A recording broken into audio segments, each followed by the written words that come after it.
Awesome. Buddy. Hey everyone, I am David. This is High Shelf Gaming. Welcome, welcome, welcome. We're going to be playing some Blades in the Dark on Wednesday nights.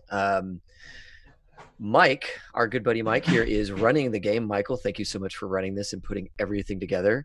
If you've been watching our show by now, these are usual suspects, right? It's me and Mike and Katrina and Ethan and Scott and Casey, right? We're all we're the ones that like to play a lot of games in High Shelf Gaming. There's a bunch of us who play games, but we're like the ones that play quite a few of them. I'm really looking forward to this. I've never played Blades of the Dark, man. So, Mike, I'm going to turn it over to you with just nervous excitement about this awesome little role playing game you're introducing us to.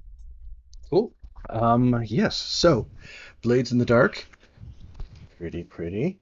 Okay. Mm-hmm. It is a game where we will be playing a crew of scoundrels in the city of Duskvol. Um, yeah. So I have my little spiel to run through to try to do all the intro on everything here.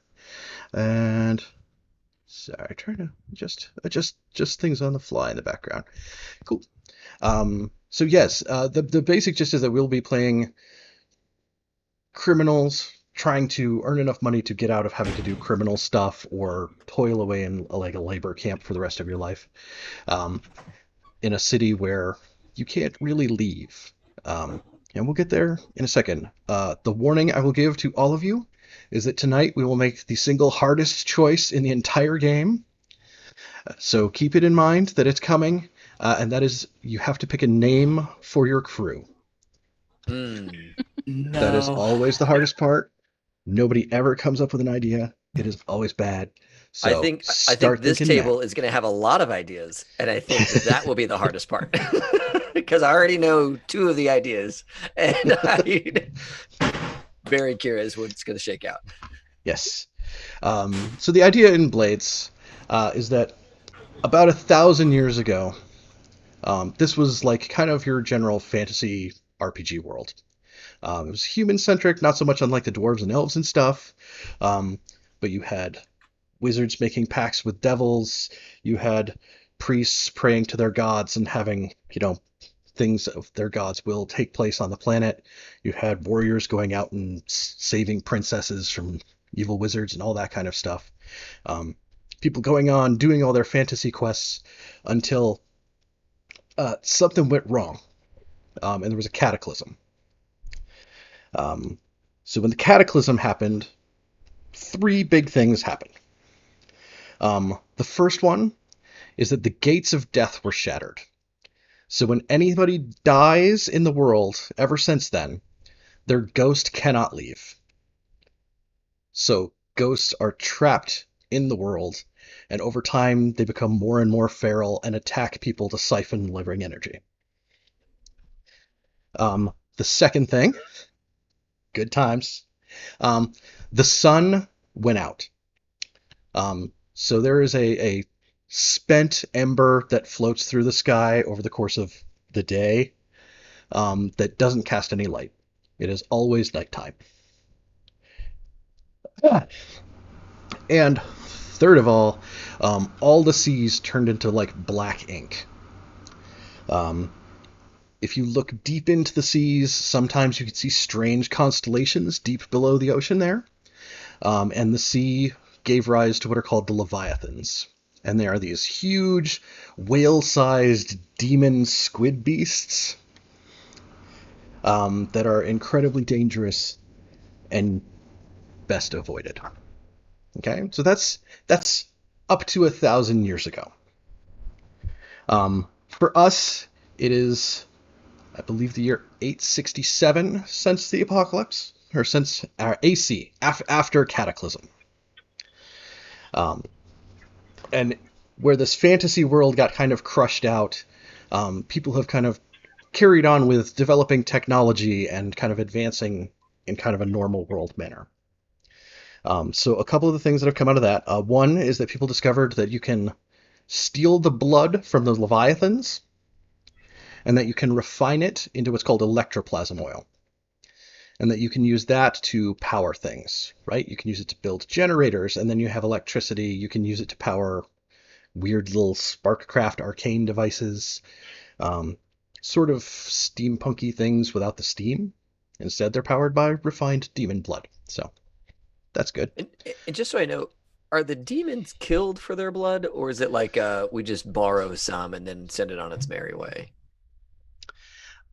I'm not sure it's ever explicitly called out, Okay. but it's kind of an operation like whaling, right? There are these huge iron ships that go to the far North Sea, and they have to attack these leviathans to get blood.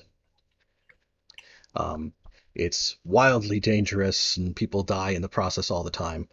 But that's actually the city that you're based out of. That's like a major driver for the economy of the city. Is that all these fleets that do this are based out of this city? Gotcha. With the blood that gets refined into the electroplasm oil, they're able to build what are called the lightning barrier. Okay, so there's a series of towers that surround the city of Duskvol that generate a wall of lightning, and that keeps all the ghosts that are out in the world from getting into the city. And uh, within the city, there's an organization called the Spirit Wardens. And what they do is anytime someone in the city dies, the Spirit Wardens, who are this anonymous society that all wear masks, like they don't want to be corrupted, they don't want people influencing the actions of this group. Their job is to go out, get the body, and destroy it in a way that means that the ghost does not rise out and start attacking people inside the wall. Because usually between 10 minutes and 72 hours after someone is killed, their ghost will come out of the body, usually on the longer end. So the spirit wardens are really, they're trying to find bodies, they're trying to get them, they're trying to destroy them to make sure the people in the city are as safe as they can be. Um, that said, they operate out of a crematorium, a big, huge crematorium building that's in the city, and they have this arcane bell. So anytime someone in the city dies, in the immediate vicinity around where they died, and at the crematorium where the spirit wardens are based, you'll hear a bell ring. And then magic crows will come to find the spot, and then spirit wardens will be on their way to get to that spot to take the body. Um, that said, the spirit wardens are there to get rid of bodies and destroy them. They're not part of law enforcement in the city. Okay, so there's also the blue coats who are like the police in the city. Um, they will be there to investigate murder, but the spirit wardens, their job is explicitly get rid of this body before a bad evil that before an angry ghost can come up into the city and it starts attacking people. Um,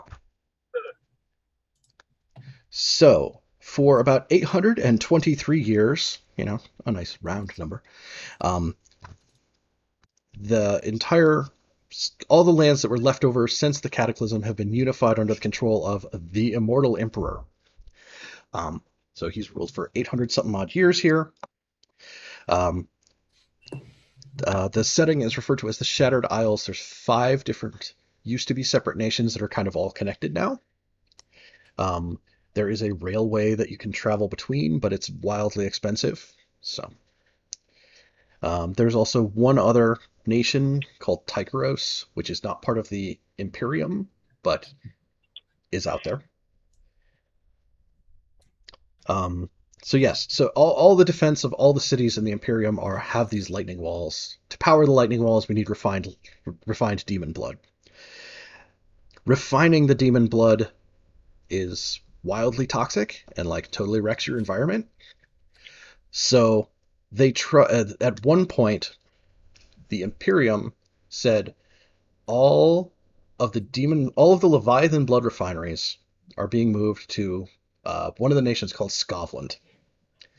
Um, Scotland has a lot of inspiration from sort of Scandinavian countries and sort of Scottish Highlands.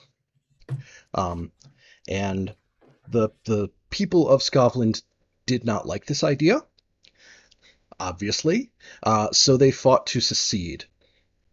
So there has been a civil war where Scotland tried to secede, but were eventually brought back under the control of the Imperium. That war went on for 36 years. It ended 2 years ago. So it is still recent memory, and I'm doubting anybody's going to make a particularly old character, but like you've probably never known a time when there wasn't the war until like this last couple of years. The city of Duskvol is, like I said, it's all the Leviathan hunter fleets that go out and find these Leviathans and try to drain the blood. They're all based in Duskvol. They're almost all owned by the noble families of Duskvol, who are rich. They have the fleets. That's how they get a bunch of their money. And since there's all these ghosts out in the world, in what's referred to as the Deathlands, the areas outside the walls, the city can't expand outwards and sprawl, right? You can't build outside the wall. Your kids will get eaten on the way to school. So inside the wall, you have a lot of districts where they've been built upwards. So you'll have a set of original architecture, and then people who kind of build a layer like boardwalk streets and catwalks, and then build more stuff on top, and then they'll build another layer on top of that kind of deal. So some parts of the city, especially down in the lower levels, where it was flooded during the cataclysm, it's faster to get around on gondolas. But then there's upper levels where either it's wooden streets, so there's a lot of people who use goat carts, carts pulled by goats, or there's some of these like upper levels that may just be like catwalks that you just have to walk. Did you say ghost carts or goat carts? Goat, like animal with horns kind of deal, you know. Like curry goat, yeah. Curry goat. So is there like a classism based on how high up in the city you are in these levels, or is it your neighborhood, or is everybody kind of in a shitty place and there's really not? It's more by district of the city than it is by altitude within a district. Yeah. Okay. And we can get to the map of the city in a couple minutes. But there's also it took me a long time when I got the player's PDF download at one point when the game first came out. That there's a list of all the districts, and I couldn't figure out why. Like, they weren't alphabetical, they weren't reverse alphabetical, they were, to eventually figure out, yeah, they were listed by how rich they were. Like, the top of the list was like really rich, and the bottom of the list had like no money.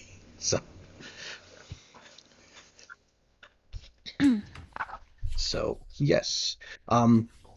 Is there any questions about setting stuff that I haven't hit so far before I start talking about dice and things and all that that gave kind me of a pretty good goodness? overview of like why things suck. And that's good. Yeah, I mean there are noble families who have a lot of money and have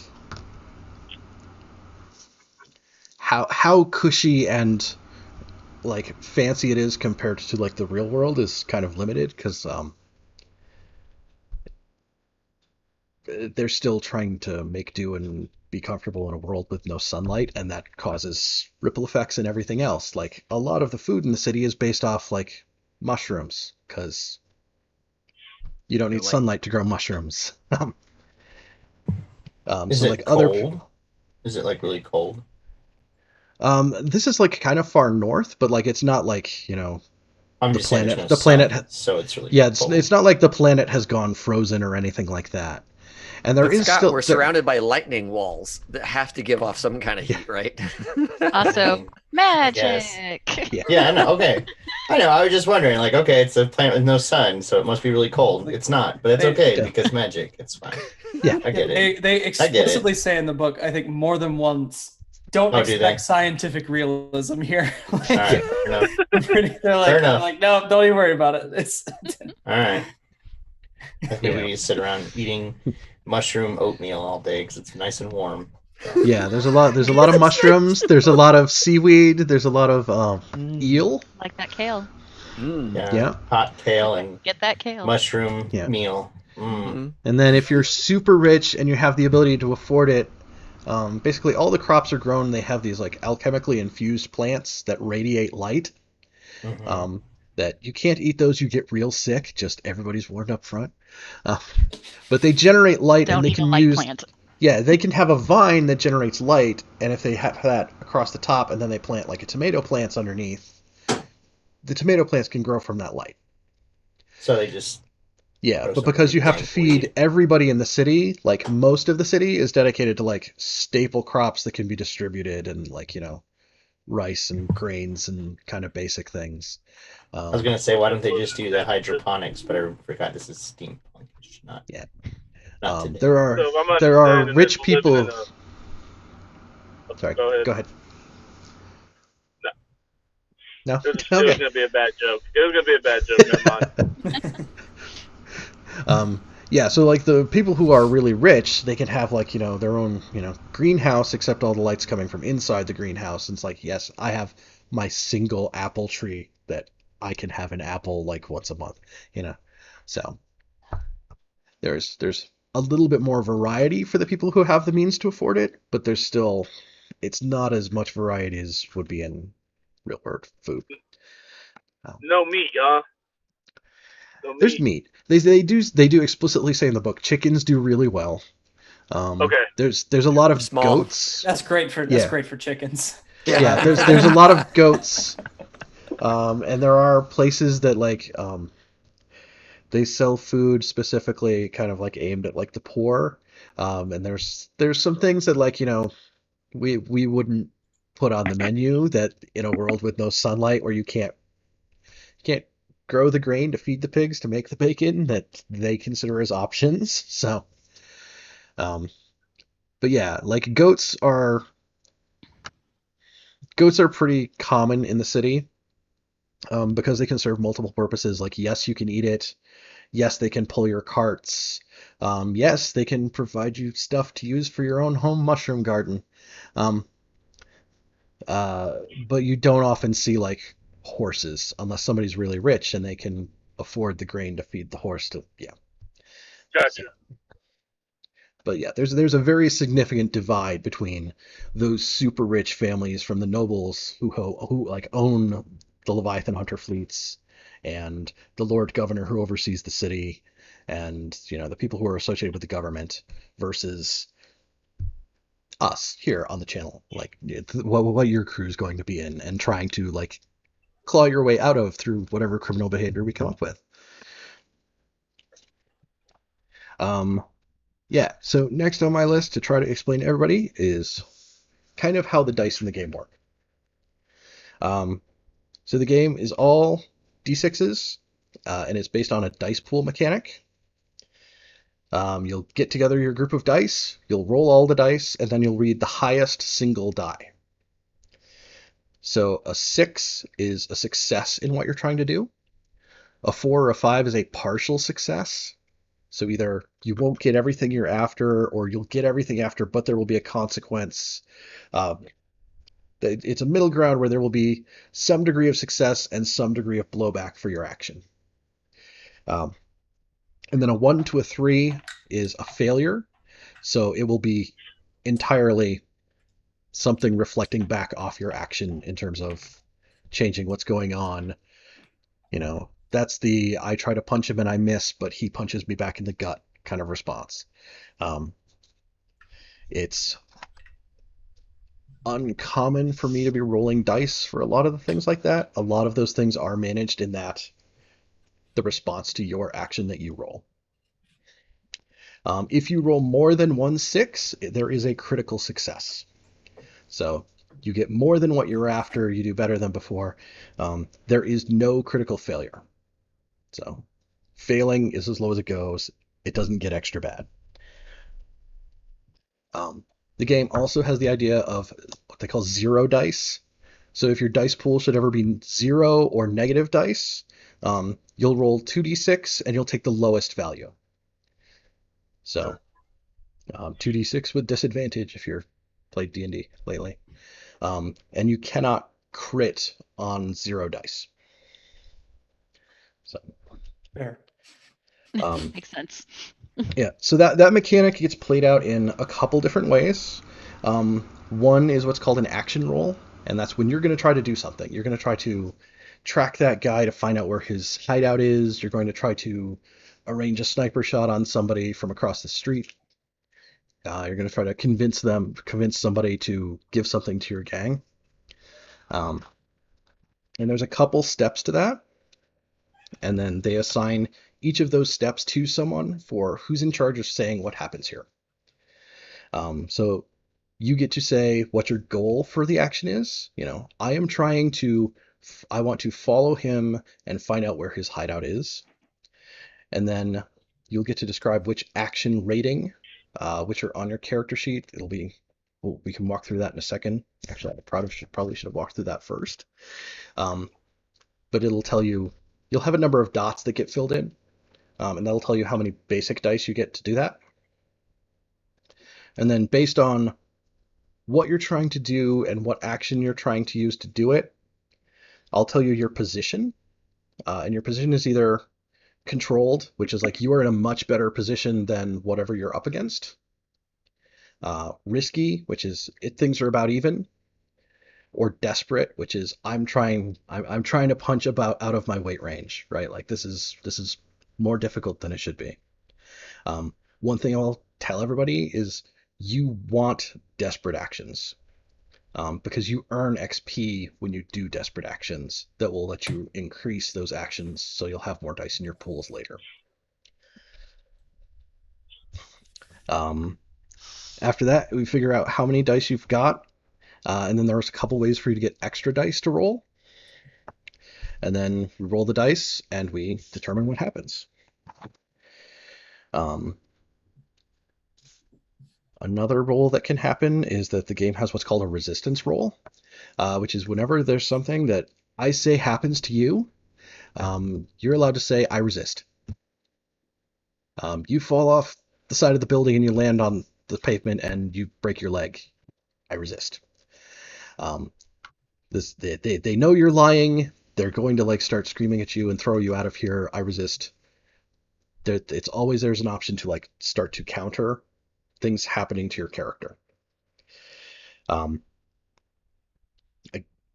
I should have shown you the character sheet first. So actually, let's take a second and try popping that one up.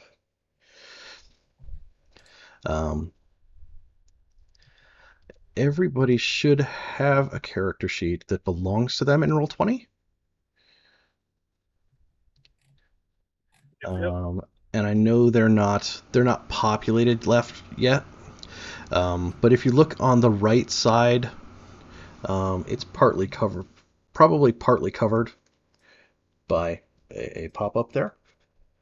But there's a black bar that says Insight, and then there's some items underneath it. It's a Hunt, Study, Survey, Tinker. And there's a Prowess one and a Resolve one. Did I not give you access to your character sheet? Yeah. Yeah. I see it, but I don't have control of it, I think is the thing. Yeah, yeah. There we go. David, save. And it's my fault I was late. Oh, yeah. Look at that. Yeah.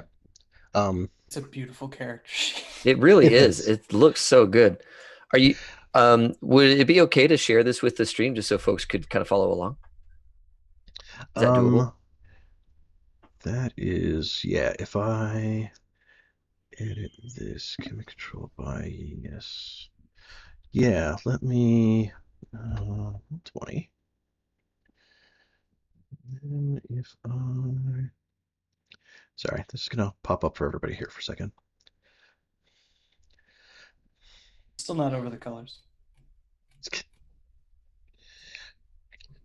like a balm for the eyes. It's just nice. It's really good. Yeah, so the section that's over on the right-hand side, the items that read from left to right and then they have a label on the right-hand side, those are actions. Those are things that you'll be good at, things that you won't be good at. They all serve a specific purpose, I think. Yeah, if you hover over one, you'll get a little tooltip. I have a couple handouts that have more descriptions in them. But yes, so this gets read in two different directions. So one is from left to right, it's your action rating. So you would have like 2 points of finesse. So if you were trying to like, slip something out of somebody's pocket, you could use finesse to try to do it. And then from top to bottom, they're your attribute score. So one of them is roughly mental, one of them is roughly socialish. Like, so like prowess is all like physical things for the most part. So when you're trying to do something, you'd be using your action rating, which is from left to right. When you try to resist something, you use your attribute rating, which is from top to bottom. So if you try to resist something with prowess, it's by however many actions under prowess you have at least 1 dot in. That's cool. So yes, when you're trying to resist and when you're trying to indulge your vice, which we'll get to in a minute, it reads that top to bottom view. No spoilers. It's kind of helpful for you to end up if you have at least 1 dot in all 3 available. So when we get to creating characters and spreading your points around, keep an eye on spreading a couple points around. Yeah. Okay, so I want to talk for a couple minutes about there's a thing over on the left-hand side that says stress. Boxes, yeah. Yeah. So stress is a little row of boxes. Stress is your pool of points that you can use to manipulate stuff in the game. Okay. So when we're trying to figure out when you're trying to do something, if you want to push you can do what's called push yourself, where you spend 2 stress, and then you can have an extra die for the roll, or your position or how much you're going to get out of doing that roll will be better. Resistance, like what we're talking about, where something happens in the game and I don't want it to be that bad. I don't want it to be a thing at all.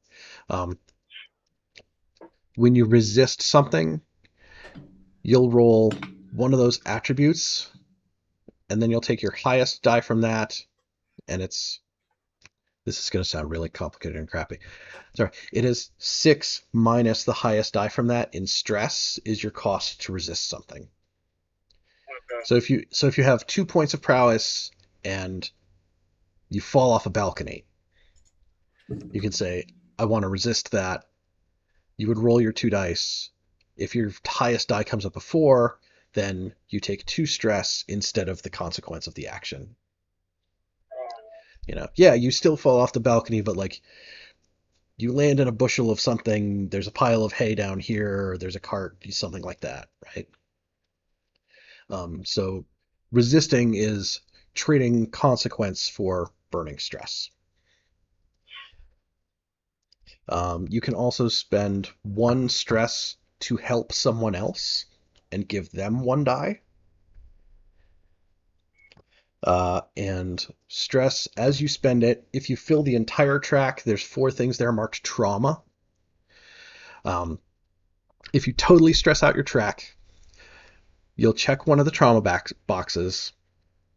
You will drop out of action for whatever scene is going on.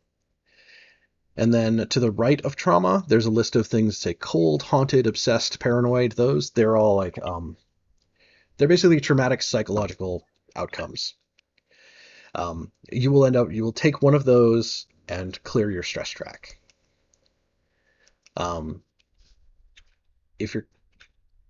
think you're muted if you're talking there. Oh, David. Yeah. So I was just saying, see, Scott, there's cold here. Don't worry about it. You just have to get into trauma and then you can be cold. Yeah. Yeah. So if your character ever hits 4 traumas, then the idea is that your character is just you're too messed up to be carrying on as a player character, and that character has to get retired. So,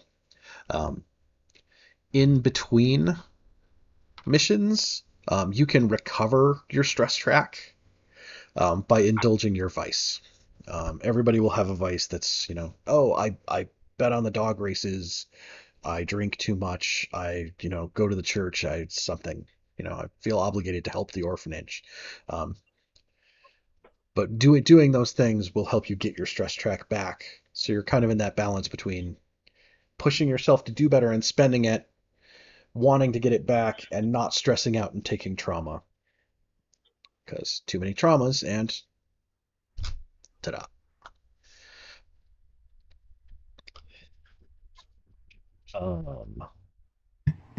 I feel like that probably wasn't as clean as I intended it to be. You guys feel like breaking into song every now and then while playing? I think that'd be a lot.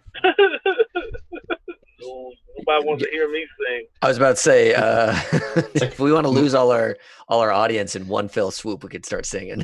Just my Blades in the Dark musical. I think that'd be good. Yes. Blade to the heart. It'd get some attention, I'm sure, but yeah. Nice. Blades to the heart, and you're to blame. No, sorry. I like it. All right, sorry. Go ahead. I hijacked an off-rail disc. Go ahead. So that's level overview of how the mechanics there actually operate. How helpful that actually was, I am not sure right now. One of the things that I definitely do want everybody to keep to be aware of there was, yes, stress is there for you, right? Stress is there for you to spend to do better, to improve what you're doing. When something's really dangerous and you really want to succeed, stress is something you spend to do it. You can recover the stress. If you totally stress out, there's consequences to that too.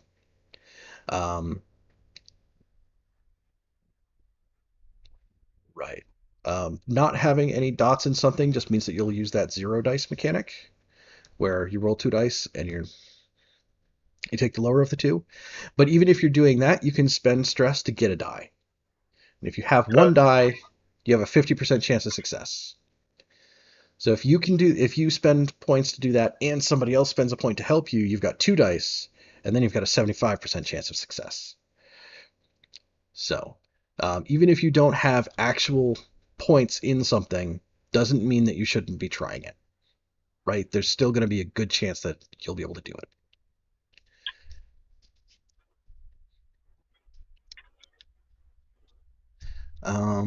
Let's see. While we're looking at the character sheet, what else do I want to try to explain? I kind of feel like I want to ask you questions as we go. Okay.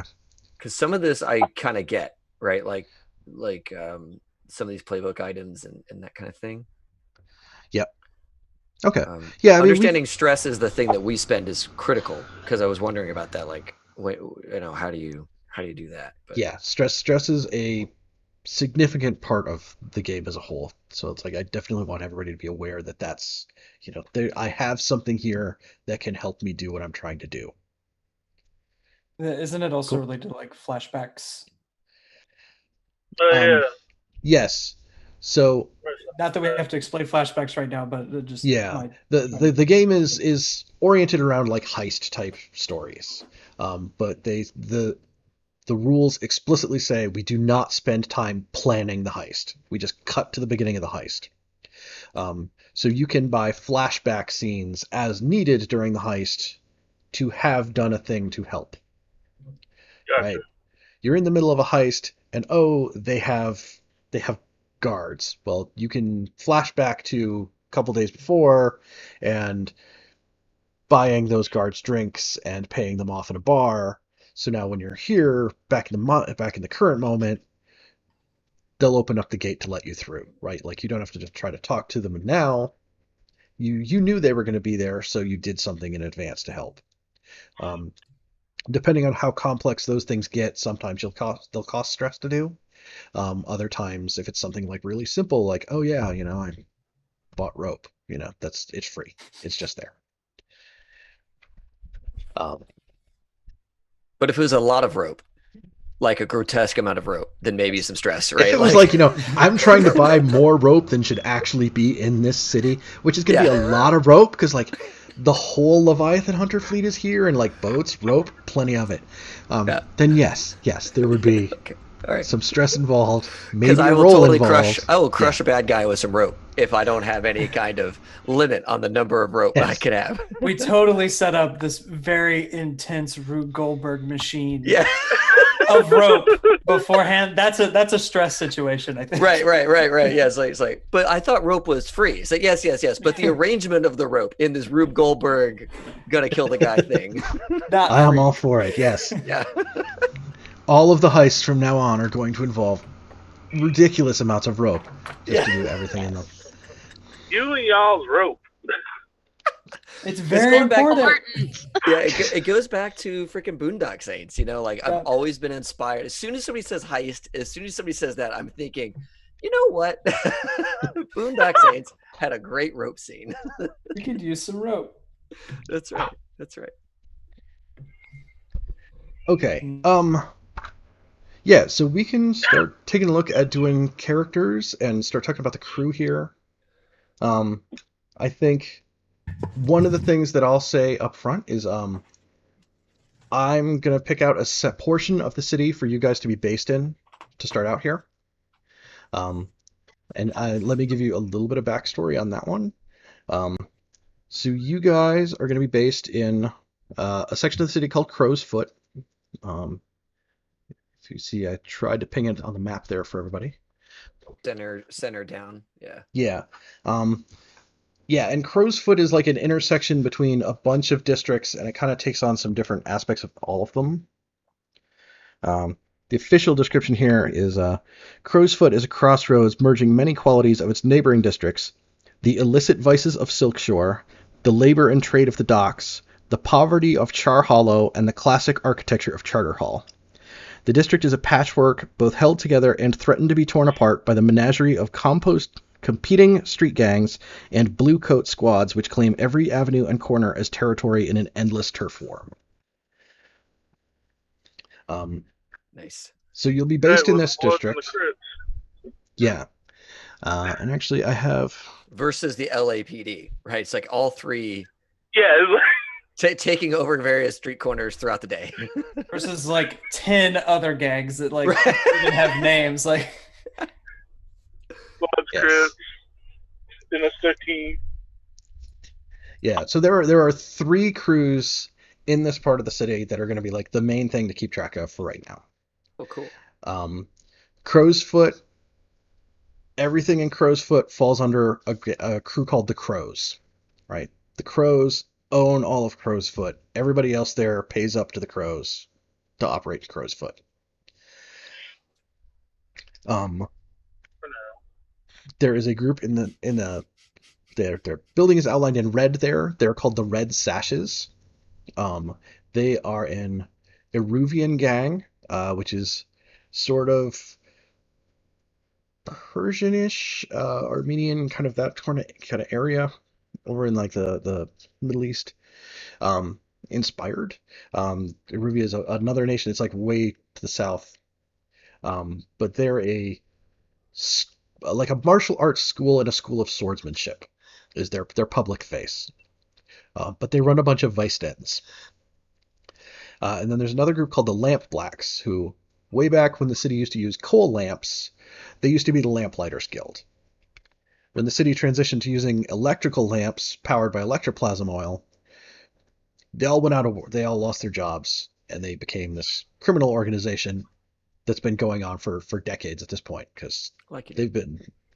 When you have all this like stacked construction, open flame underneath the wooden streets, dangerous, right? Like moving to electrical lights was a good plan. But these guys all went out of business, and now they're this crew called the Lamp Blacks. But the Lamp Blacks and the Red Sashes hate each other with a passion. And the Crows have managed to maintain a truce in all of Crow's Foot so that those two, like, they're not openly fighting in the streets, that kind of thing. just under the streets, right? Yeah. Except... Yeah, a couple of those gondolas have a couple of new lead weights going to the bottom of this boat or the bottom of the city. Yeah, except the leader of the Crows, who was a guy named Rorik, was recently killed. And nobody's really sure why or what happened there. But the Crows who are now being led by a woman named Lissa, who was the second in command. They're kind of fighting amongst themselves. They're not enforcing the truce. While this is all going on, the Lamp Blacks and the Red Sashes are like, there's blood in the streets. Like every night they're going after one another because they know the people who are there to stop them can't. Mm.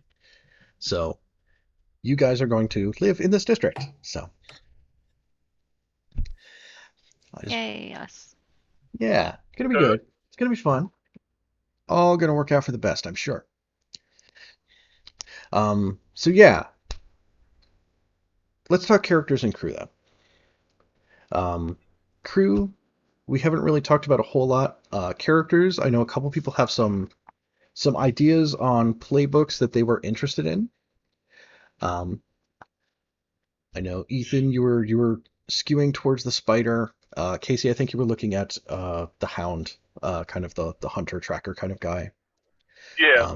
But I think we're kind of open and up in the air for what everybody else was kind of looking at right now. So yeah, step one in creating a character is pick your playbook. I mean, I think I want to pick the lurker or the lurk playbook if nobody else minds. I was initially gonna go whisper, but after thinking some things through, I think I want to go slide. Okay.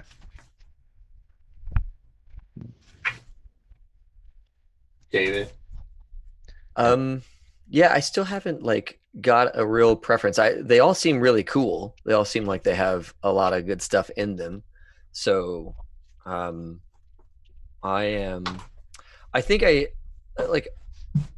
so I guess my thing is I don't know what our crew what our group does. So the whisper is interesting, but the whisper for some things is I don't know, I don't think I want to be a whisper. For certain types of crews, right? Right. And so I kind of have this hesitation to pick a playbook because I don't know what type of game. Until we have an idea of what you want to do for crew. Right, but okay. I also think if everybody else has ideas on what they want to do, that kind of shapes which crew we're going to end up with, and then I can go from there. I think that also makes sense. Yeah. Well, I kind of see us right now if we have a hound, and if we have a lurk, and we have a slide, and what did you say you were, Ethan? A spider? Yeah, spider kind of goes with any of them, right? Because it's the mastermind kind of thing. Yeah, I feel like we are very spy oriented in a way, you know? It's I'm sneaking around, lurking. Side. Yeah, we have a mastermind who's masterminding stuff. If we have a slide who's a spy / manipulator, a lurk who's hiding in the shadows, and then a hound who's hunting people down, right? Hunting people down. I mean, what are our choices? What are our choices for our crews? So there's assassins, you can imagine what they do. Bravos, which are mercenaries and thugs. Cults is acolytes of a forgotten god. Hawkers are vice dealers. Shadows are thieves and spies, and smugglers are contraband transporters. And I think that we could honestly, kind of what we're leaning at right now, we could do hawkers, shadows, or smugglers. Yeah, I think Mike said assassins too. I think Mike said he didn't want to do a smuggler game. I personally am not super hot on smugglers. It feels like it puts you guys in a position where you're not trying to even come up with the right words. It puts you in a position where you're trying to do a lot of things that don't involve other things within the city as much. You're trying to get stuff and move it in and out of the city instead of interact with things that are there all the time. Okay. So the city becomes a barrier instead of a tool. Yeah, it's a destination and not the place you spend your time as much when you're trying to do your actual scores. Yeah. What's the shadows do again? Shadows are thieves and spies. They execute burglaries, espionage, robberies, and sabotage. I kind of like Shadow. Yeah. I think that's what we got so far. Sort of. Well, we have so I'm supposed to be playing a younger person, so I could be Oliver Twist. Yes. And the spider can be the Artful Dodger. and the spider can be Fagin, and then I'm sorry, I'm making very old movie references right now. So. Or I should say book. Cultural references. Yeah, sorry. It's Charles Dickens, everybody. Charles Dickens. Also a musical, by the way. Good old Chuck and his social commentary. Yeah.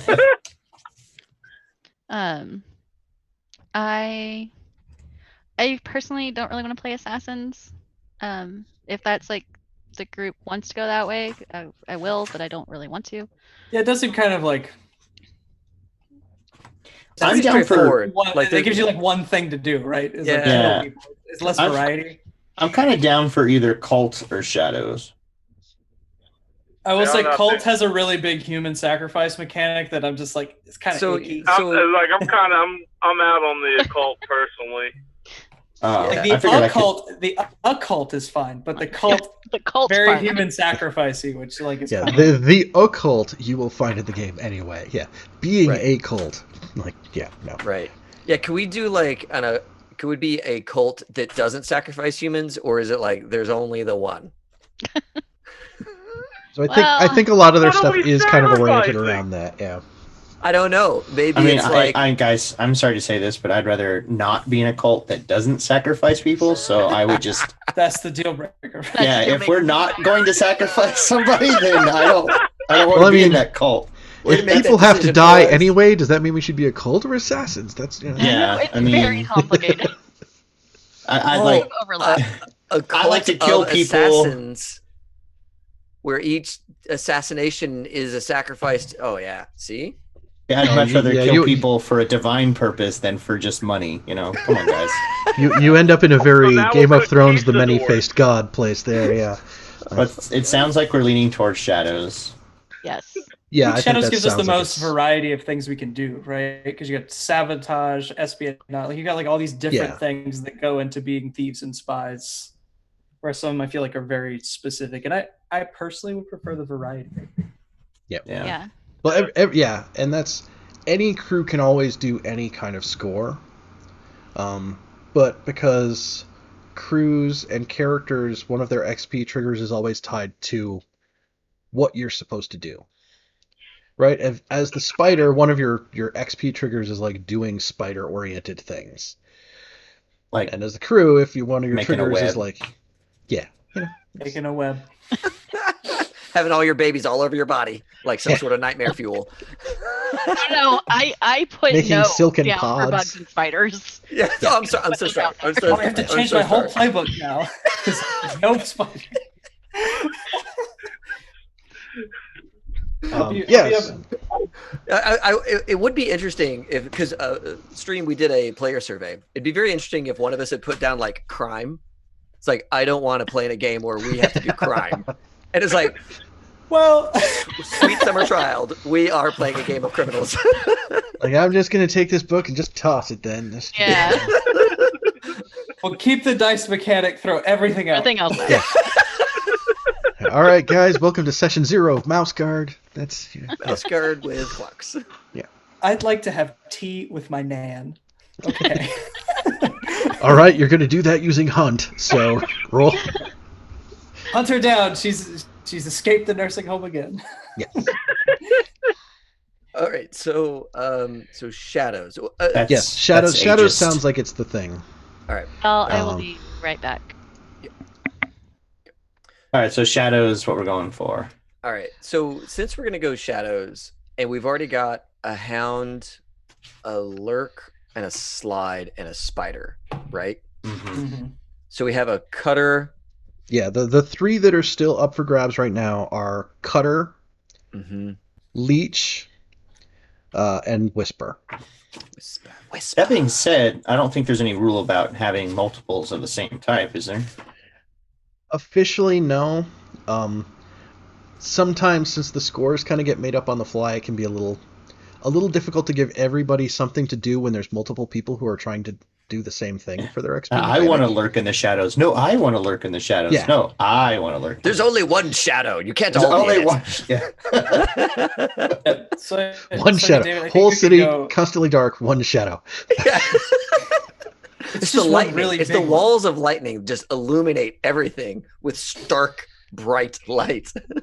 I want to be the mastermind. No, it's my mastermind. It's my plan. No, it's my plan. How many spiders? So we're going shadows, which is a saboteur crew. Mm-hmm. Sure. All right. Then I'm going to play the saboteur playbook. Right. Okay. Okay. That way we have a thing that does the thing that our crew is all about. Wait, just as a kind of like counterpoint. There's a saboteur playbook? Yeah, the leech. Well, the leech is a saboteur and technician. Right? They do like they can build little things. They have as gear they can have a bandolier with a bunch of like alchemical stuff in it. No, I'm playing that. They I'm get sorry. grenades. You're a 9-year-old girl with a bandolier full of grenades. Yes, that's. What role did you just give up then? I'm just kidding. I'm the lurk. Like, just as a counterpoint to that, if you wanted to play like a cutter, that would be like the backup muscle in case things go bad. So like I don't think there's wrong choice. I kind of feel like I'd almost have to. If we didn't have a leech, I couldn't be a whisper, because since we wouldn't have a saboteur trying to do sabotage, we would kind of have to be planning for failure. So we need a cutter to bail us all out when us non-leech having leechers are in place. So yeah, I'll do the leech. Yes. Okay. Cool. That sounds good. If you go up on the character sheets that you have, there's a big space at the top where there's great big text that says playbook. If you type in the name of your playbook and hit enter, it should try to auto-populate a bunch of stuff into your character sheet for you. Like the most badass It did character attempt to do sheet that. I have seen.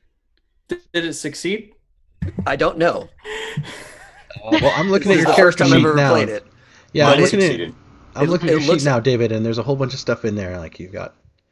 Yeah. You I start think with a it couple worked. dots and tinker and stuff like that. So. I think it worked. I have no idea if it worked. I think it worked. Yeah. So that's the core of my point here. I think it worked. There was a whole bunch of stuff that wasn't there that's there now. Yeah, like everybody should have in 2 of their different action scores on the right side, you should have one that has 2 dots and one that has 1 dot. Right? Yeah. You get 3 dots and Yep. stuff spread out by default based on your character playbook. Automatically. Cool. So now we get into the good stuff. Okay. Choose a playbook. Done. Check. Step 2. Check.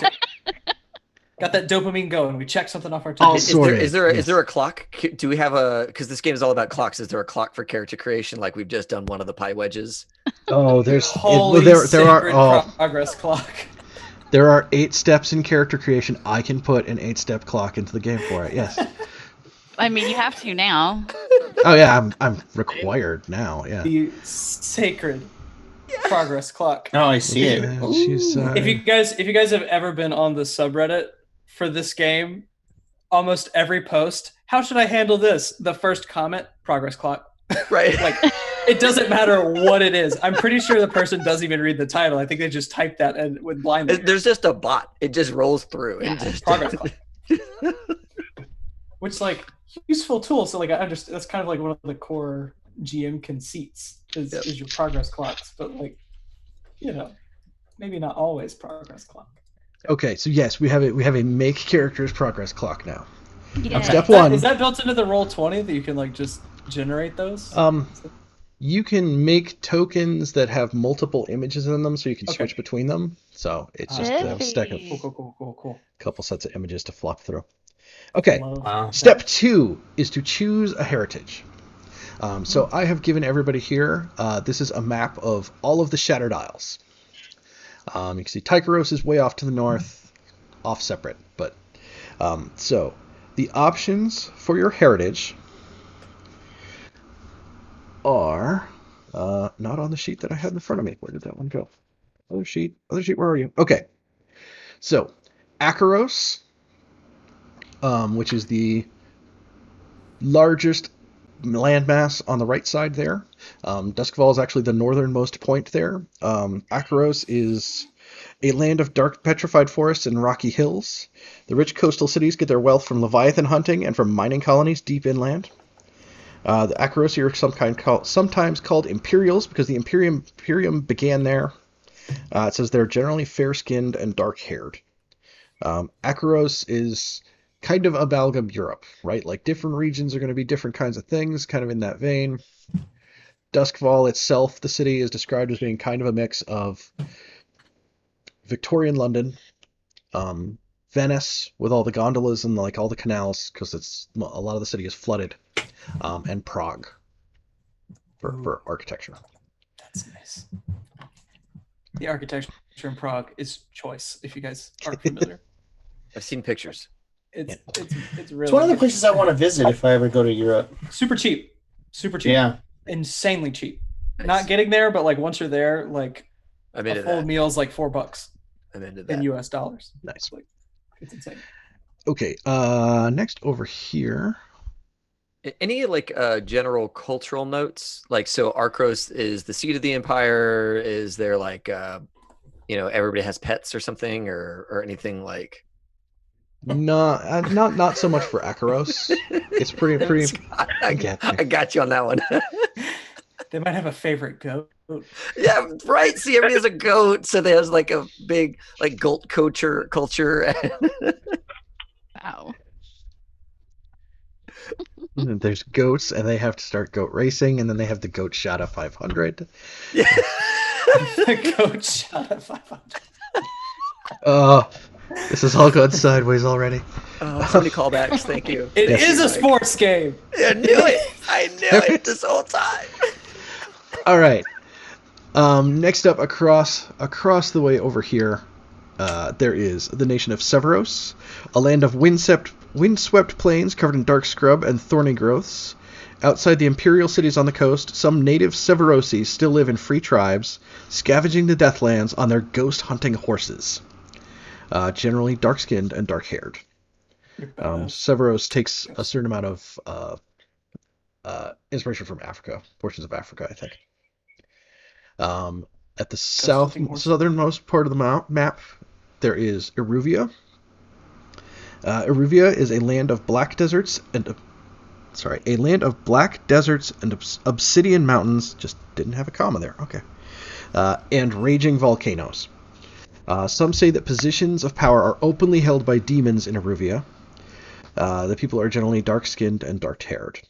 Eruvia has a lot of I've snagged a lot of like historical photos from Persia and Armenia to use for Eruvian NPCs. That kind of like Caucasus sort of region. There's a lot of like flowy silks. There's a lot of waist wraps. There's a lot of curved scimitar style swords in that area, kind of deal. In between Severos and Eruvia over here, we have the Dagger Isles. A tropical archipelago covered in dense jungle growth, now turned dark and twisted from the strange magic of the Cataclysm. Some say the people there live without lightning barriers. How do they manage that? Native islanders are generally copper-skinned and dark-haired. They have a lot of reputation as like corsairs and sailors. A certain amount of like pirate-type stuff that's kind of themed around that, that's kind of tied to there. I like that the question is in the book. How do they manage that? Like, how do they do that? we don't even know. Like, I love that. Like that one, they're like, how do they do that? But in the one a couple lines above, it's like they talk about like, yeah, they scavenge the Deathlands on their ghost hunting horses. No more description or any question there. Right. Horses that kill ghosts. That's just a thing. But how do they survive? Like, what? The horses. It's all the horses tell you everything you need to know. Yeah. They have the horses. Which means there are horses, and those horses can like fight ghosts, which is amazing. Yeah. The rider doesn't fight the ghost; the horse does. Yeah. Up in the north, on the west side, is Scotland. That is the place that fought for independence for 36 years until their existing royal family turned up assassinated, and then suddenly they decided, okay, fine, we'll go back to the Imperium. It is a ragged land of cold mountains and rough tundra. Scotland was the last holdout against Imperial control. They're generally pale-skinned and fair-haired or red-haired. It's a lot of Scandinavia, Scottish Highlands, that kind of thing. Yeah. And then off the north part of the map, way far away, is Tycheros. It says a far-off land disconnected from the Empire. People say the Tycherosi, rudely called strangers, have demon blood in their lineage. And if you make a Tycherosi character, you get to decide what that telltale sign of demon blood in your lineage is. Do you have black shark eyes? Do you have rows of pointy teeth? Do you have feathers instead of hair? Like, you get to choose. Oh. It's great. That's wild. Roll the genetic dice. So how are these various places received in, Duskvol? Yeah. So the only thing where there is a possible tension, and we did talk about how far do we want to have that dial go, is there is still a certain amount of stress around the Scotlanders. Because there's Duskvol's a rich city with the Leviathan hunter trade. There's people from everywhere here in the city, either as part of the Leviathan hunting process, making money doing stuff for Leviathan hunters, operating businesses. All that money kind of flows through the city. There's people from everywhere here to get a piece of it. But the refugees from Scotland from the war, sometimes there's a little bit of tension. Yeah, that's the only one where there's anything particularly that's. But somebody with obvious stressful demon blood in them is just like everybody else. Yeah, you'll draw some stares, but it's not, there's no Tycherosi go home graffiti. Gotcha. But there are still some Scotlander separatist groups in the city, so people are a little tense around that kind of situation. So I guess the distinction is being someone who's just not from here versus being someone who's been openly antagonistic to this place. So the demon blood is kind of the lesser issue because you're not openly antagonistic. It's okay, you're just here. We can respect that. Yeah. You're not. Yeah. We remember in recent memory when we were at war with these guys. Right. And the demon blood just seems less of a big deal. Yeah. I love that. Well, Tycheros is far away. They show up less often. Gotcha. Plus, in a city where they're trying to deal with when there are rogue ghosts and when there are demons in the city, there's things that draw more attention than just being Tycherosi. Cool. There is justification for having very few Tycherosi or all Tycherosi, because maybe you stick together, Yeah, I'm interested in being Tycherosi faux show. That sounds fun. Okay. Because I was the same thing. I wanted to be. Do it. There's nothing. Yeah. There's totally Yeah. Do it. It makes sense in the real world. People from different enclaves. That's a thing. Yeah. Yeah. I want to be from Akaros. Okay. Yeah, I'm from Akaros too. Matter of fact, my parents. You're 11. My parents died in the war with those redheads. Goblin. Yeah. So Ethan, is this where you say you're Scotland? It could be. It could be the point where I say, do we want that? Is the question. You're the one who killed my parents. Yes. And I took, just dial that player conflict way up. Literally, he is I the felt one. bad, so I took you in. You're the mastermind. I took you in afterwards. Yes. I mean, that's fun. We can do that. I'm okay with it. that could be it. I just don't know. Like, why would I Don't worry know about who it. killed Your my parents sucked. I promise. Oh, okay. We're cooler than your parents. It's fine. You're right, Fagin. You're right. You are. Sorry. I'm sorry. I know that's not really your now. character. Yeah, like I'm not gonna attempt a Skovlin accent, but I will say I'm from there. Okay. Just for funsies. I specifically am from the town, from Duskvol. From Duskvol itself. Okay. I like how there's Duskvol, but then sometimes it's Duskvol. Like it's a whole different. Yes. So whole different vibe. Well, the name, the original name Duskvol was like, it's actually from like the Skovland language, like the whole north when it was one body of land. Like this was settled originally by Skovlanders. It's like the name. There's somewhere it breaks it down. It's like the name is like Duskov something, and it's like city that's owned by the Skovlanders. It's like the actual translation. Nice. Can I interrupt this game to say that Legend Keeper is freaking cool and that I just keep scrolling in and out to see things appear? It's very awesome. You did a great job in setting this up. Legend Keeper is amazing. Yeah, it's been really handy so far. So yeah. Hopefully there's like enough information to help everybody get oriented in there. Yeah, tons. Yeah. And okay. And ladies and gentlemen, Legend Keeper does sponsor our channel, but we give away Legend Keeper license on the Cyberpunk game, not on this one, because we can give away one license a week. So yes, and the next Cyberpunk game is Sunday. Sunday.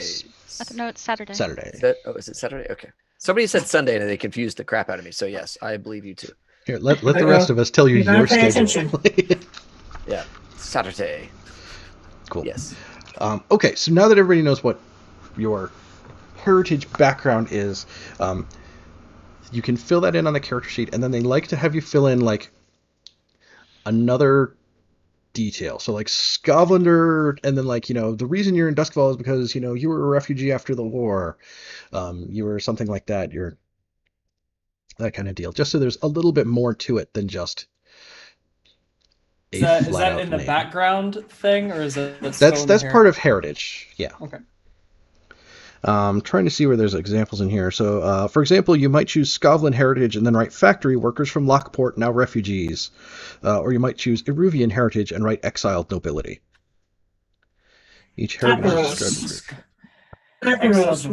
My family was killed by my new crime boss. My new crime boss dad. Crime boss dad. I'm going to go with exiled nobility from Skovland. But not so much exiled as like we can't be nobles anymore because war happened. Yeah, well, the war ended when they like assassinated the people who were on the throne there. So like, being nobility from Skovland, maybe it was best to not be in Skovland. Right. What are some of the things that the Tykeros would be in town for?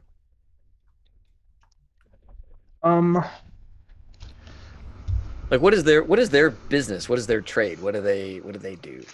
Other than have awesome feather hair. If you want to be weird, you can be from Tykeros. It's a semi-mythical place far away beyond the northern Void Sea. Everyone says that people there are part demon. If you choose Tykerosi heritage, also create a demonic telltale that marks your character. But it doesn't really talk about why they're here. I know there's a couple places where they talk about there being marketplaces where there are Tykerosi vendors. But really, I mean, anything that would be going on in the city would be something that you could have been here for. Yeah. Then I think I would say that maybe my leech here was an inventor with like a shop here, and then the shop got rolled or whatever, and he's now freelance.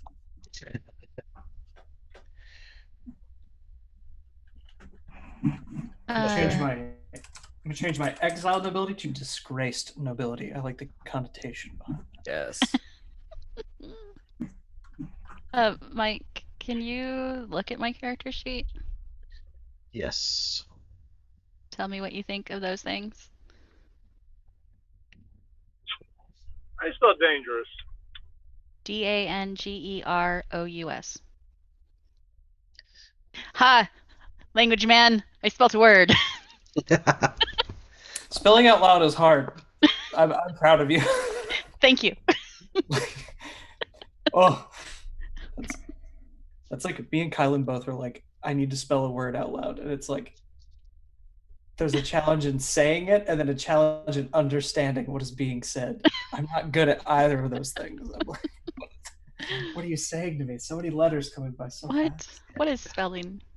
Yes, Katrina, looking at your stuff, we may tune things a little bit, but I think that like those are all good.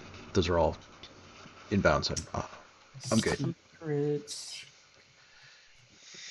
Well, I mean, I wanted to make sure sure before I told all of you that it was okay. That's So I didn't fair. want Mike just to say no. What the fuck are you doing? Don't do that. Don't do that. You should probably take a look at mine then, real quick. Secrets make great criminal enterprises, though. I will say that. I They may mean- not make friends, but they make great coworkers. I'm curious to That find good? out what that actually is. Yes. What do you think it is? Yeah, maybe it's not what, but who. Like, okay. I'm excited.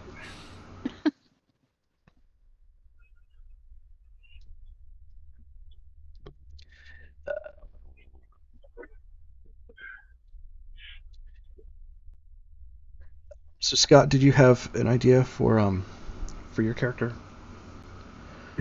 For the background or the For heritage, for a detail around heritage. Oh, yeah. Although actually, it sounded like it's just your detail is just like orphaned by people who were lost in the war. I'm from Akaros. My parents were killed by my crime boss, Demis. Demas. Yeah. I've got the underworld background, So terrible. and I have a The pitch range is good. That's It's the nice. clarity that's getting me. This Yeah. is great creepy audio and disturbing. for me This to is- edit later. Can't wait. This is like the Uncanny Valley, but with a voice of a person.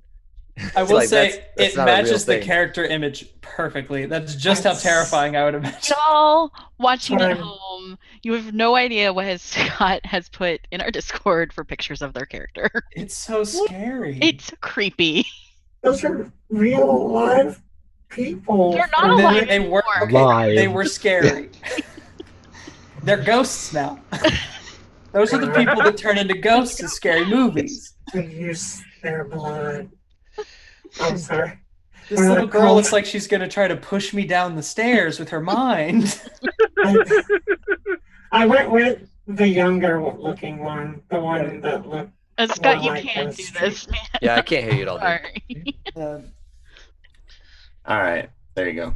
Thank Um, you. It was a clarity thing. The pitch was fine. It was just it made it kind of muffled to me. Yeah, I don't know that the pitch Yeah. was fine.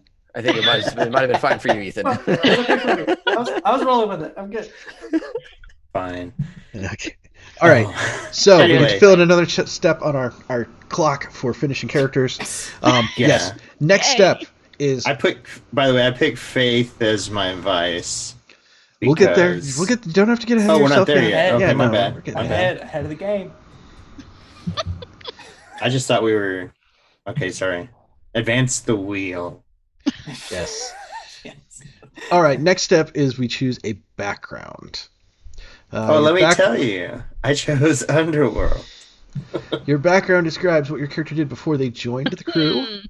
Choose a general background from the list on your playbook, which is all the same for everybody. And then we'll have a detail that kind of puts more focus on what it is. So their example is if you chose labor, you could be, I was a Leviathan hunter sailor, but I mutinied and ran away. You could have a law background and be a former bluecoat, which is the name for the city guard, like the cops. But the options are academic, labor, law, trade, military, noble, and underworld. I chose one from the book, Scion of a Fallen House, because that just sounds cool, right? So me go back a step. I picked for my heritage daughter of a electroplasm tycoon.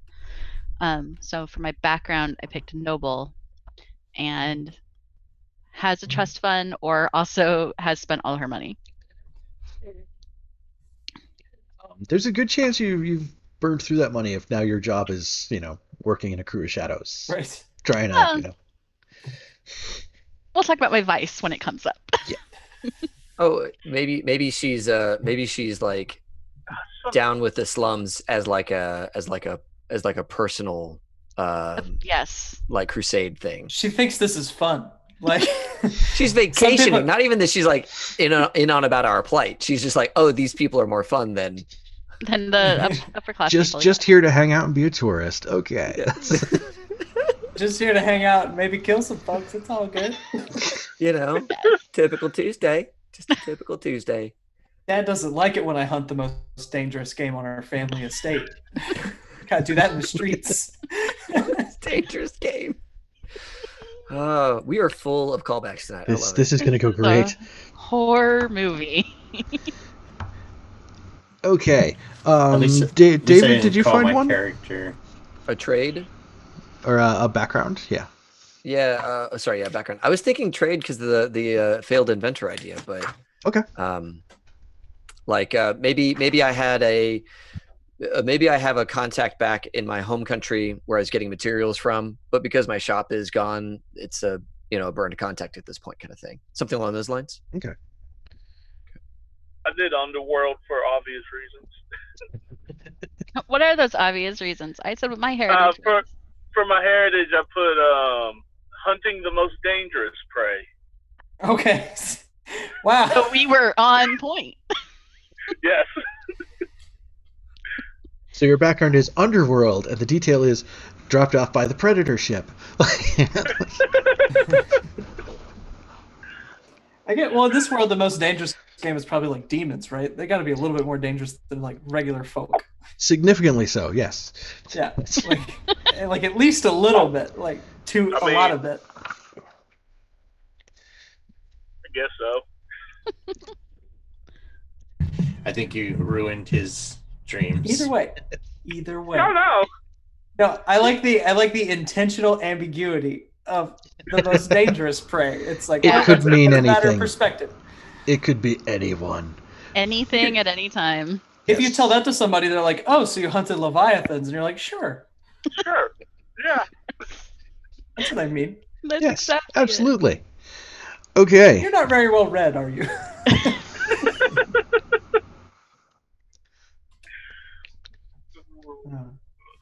Ta-da! We take another step on the clock. All right. Hey.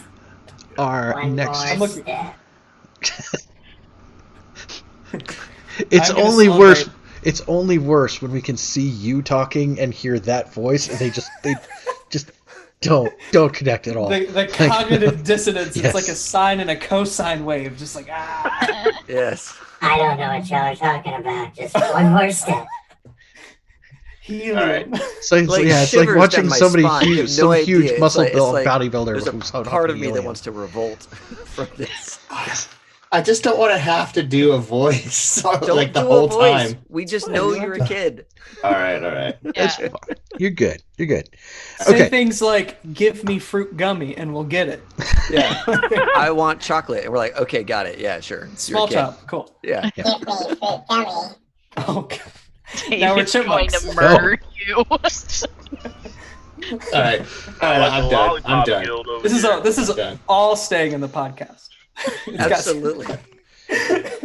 I just wish there was an audible way to describe what I was expressing. Only if I can put an editor's note in there. Yeah. Editor's note. The looks on everyone's Abject horror. Scott did it. Abject horror. Editor's sort of like- note. They have extra like voiceover for visually impaired people when they would watch like Daredevil on Netflix, because it'd be like, yeah, you turn that on and it's like, he stalks through the hallway, he cracks a man before the head with a pipe before he makes it through the doorway to get to him. Like it's like as it's like the scene is going on. It's like you get to add that. Yeah. I like that for Daredevil specifically, Because that that's was also like the what first. Daredevil's thinking, right? Yeah, that's Yeah. one of the first places I saw it. Yeah. The voice track for the visually impaired, so they can hear what's going on. Super cool stuff. Yeah. Mm-hmm. All right. Next up, you get to assign 4 dots to actions. Oh, we don't do vices? Not yet. Oh. Okay. We'll get there. Vice is step 7. So you get 4 dots to spread around. Of the clock. When you start your character, the maximum is 2. They recommend that you pick 1 dot to go somewhere based on your heritage, 1 dot to go somewhere based on your background, 2 dots to go wherever you want them. And my advice is to make sure you have at least 1 dot in each of those attribute groups. I dropped a link in our chat on the Discord because I was having trouble finding like descriptions of the attributes and actions. If you hover over them, it pops up too that was on the Roll20. Yeah.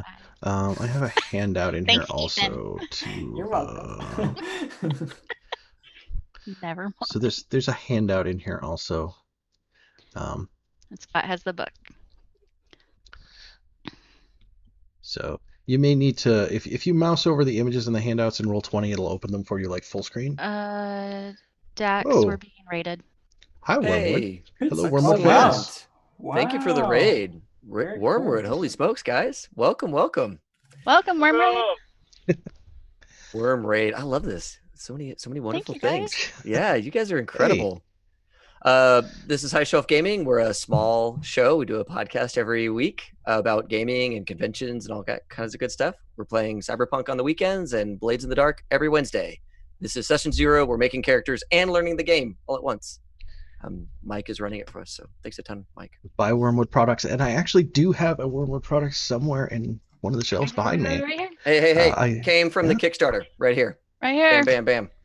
Came from the Kickstarter. I love you guys. This was Nice. a present. Yes, But we have them. A Yes. very good one. It was a very good Yeah. present. yes. We love you guys. Thanks for the raid. Big So- fans of the product. So I picked survey, consort, and sway, and then I put an extra point in finesse. okay. Yeah, as long as nothing is over 2, Yeah. it's all cool. The other thing was the thing that I tried to mention earlier was it's going to work out in your best interest if you have at least 1 dot in each of those groups. Yeah, I do. Okay. At least Yeah. 1 in each one. I ended up with command and sway for my background and heritage. Cool. It's like nobility, probably ordered some people around, and then finesse and prowl for my other 2. It's just sneaky. Sounds good. Slightly confused. What I put the dots at in the insight, prowess? You put them under like the specific skills like hunt and stuff. Yeah, so Well, you've right got now a I got hunt of 3. you've got a 2 in hunt. Yeah, so you have the okay. The limit right now for all of those is going to be 2. Okay. Okay, so you could put them into study, survey, tinker. You just start filling the dots from the left and move to the right. So I was thinking one of the aspects of my character I'd like to explore would be the idea that he's like a free runner or parkour, like he can just move through shops and difficult terrain and all that kind of stuff with like flips and tricks and shit like that. Would that be rec, or would that be what would that be? That would be prowl. Like prowl is a lot of like, moving in a coordinated manner, being stealthy, things like that. I feel like a lot of us need to have the kind of be on the stealthy side. Yeah. Well, another thing that's in there also is you can do group actions where if everybody is trying to sneak into the building, everybody rolls all the dice, everybody rolls, and then like the highest result for the entire group gets applied to the whole group. Oh, nice. Okay, good. So group Working stealth together- is actually possible in this game. It's That's like- amazing. Yes. Working together is a really good thing. Yeah, if you scroll way down in your character sheet, down at the bottom left, there's actually a list of like the specific teamwork things that exist as mechanics in the game. Gotcha. So real quick, how do we do the dots again? I've got some that I've kind of set aside, but walk me through how many dots we get to assign again. You get 4 dots to spread around, plus the 3 dots that you already had. Okay. Oops. Yeah, I was gonna say, Casey, you got a couple extra dots here, so. Yeah, my bad. That mistake. And 2 is as high as we can go. 2 is as high as you can go right now. When we get to crew stuff, every crew has one special ability they can take as an option, and if you chose it, it gives you a list of like, from action A, B, and C, everybody gets to add a dot up to a maximum of 3. Like so. So how many extra dots do we have? I apologize. You start with 3 that are pre-assigned, All right. and then you have 4 to spread around. Total of 7 at the end. Yeah. With no one skill over 2. Okay. Ethan, are you pushing on consort or sway? I have 2 on consort just from my playbook. Okay. Already. So, and I have 1 in sway for being like a noble. I would assume I have at least a little bit. I'm the opposite. I have 1 in consort and 1 in sway just for my character. Yeah, I took command and sway just as my background and heritage things, because I figure command would be something that'd be a bit more niche to like nobility, right? Yeah, I didn't want to take command, so awesome. I did 1 extra survey. I think I did that right. Okay. And then I did 2 in survey, and then I did 1 in finesse and 1 in prowl. Okay. So All right. the one thing that I'll point out there is that because you have nothing to the left of that line under resolve. So if you have to resist with resolve, that'll be with 0 dice, which is the one where you take the lowest value. And also when you indulge your vice, you roll whichever one of those attributes is lowest to try to regain your stress boxes. So that would be more difficult for you than if you move a point to something under resolved. What is resolve at? The third one on the list. Yeah. Insight, So it's the third. prowess, It's the resolve. third black bar. So if you put a point into attune, command, consort, or sway, you would be distributed in a way that's going to make it a little bit easier for you down the line. Okay. Oop. Oh, you checked XP. Yeah, there you go. So one of the round dots below. I got you. Okay. Mike, will you check me? I think I'm in a good place now. Yeah. But I went with study. I get a bunch in tinker. I went prowl, and I get something in rec, and then attune and consort. Cool. Yeah, Casey, you'll have to pull 1 point out of one of the farther up ones to pay for that. Gotta balance the books. Blades in the Dark doesn't have no cooked books. Gotta balance them out. Yeah. That's our job to cook the books, but we haven't started yet. So right, we can't cook this book. We're not allowed to cook this specific book. All other books on fire, as far as we're concerned. Yes. Yeah, they are. I took it out of survey. 350. Okay. About 45 minutes. It's good pie. Very, very good. Okay. Cool. Yeah, David, your dots look good. Everybody else, we got 4 dots spread around, 7 dots total. Yep. Your dots look so good, David. Thank you. Right? They're like, man. They're very asymmetrical. They're Which so is round. my speed. That's what I like. They're so round and red. Okay. The tension is just so creepy. palpable. Oh, we're gonna get kicked off Twitch any one of these sessions. It'll be great. I'm just talking about dots. I don't. Shut your mouth. I don't know what you're talking. I'm talking about dots. Hot. All right. Just really stretch it out. That's good. That's good. Dots. All right. So what do we do next? More Please move us dots. on before we... Yes. Yeah. No. The next step is to choose a special ability for your character. They are filled in the. I chose Ghost Veil because I'm just gonna go full weird with my character. Oh God. Yes. Yeah, in the Roll20 character sheets, they're kind of below on the left in a gray area. So special abilities. The advice they give in the book is that if you're looking at them and you can't figure out which one to pick, the first one is at the top of a list for a reason. So, when in doubt, the first one's a good baseline. Do we get more of these later? Yes. Okay. I picked like looking into a mirror. You can always tell when you someone can is always lying. tell it's good or bad. Yes.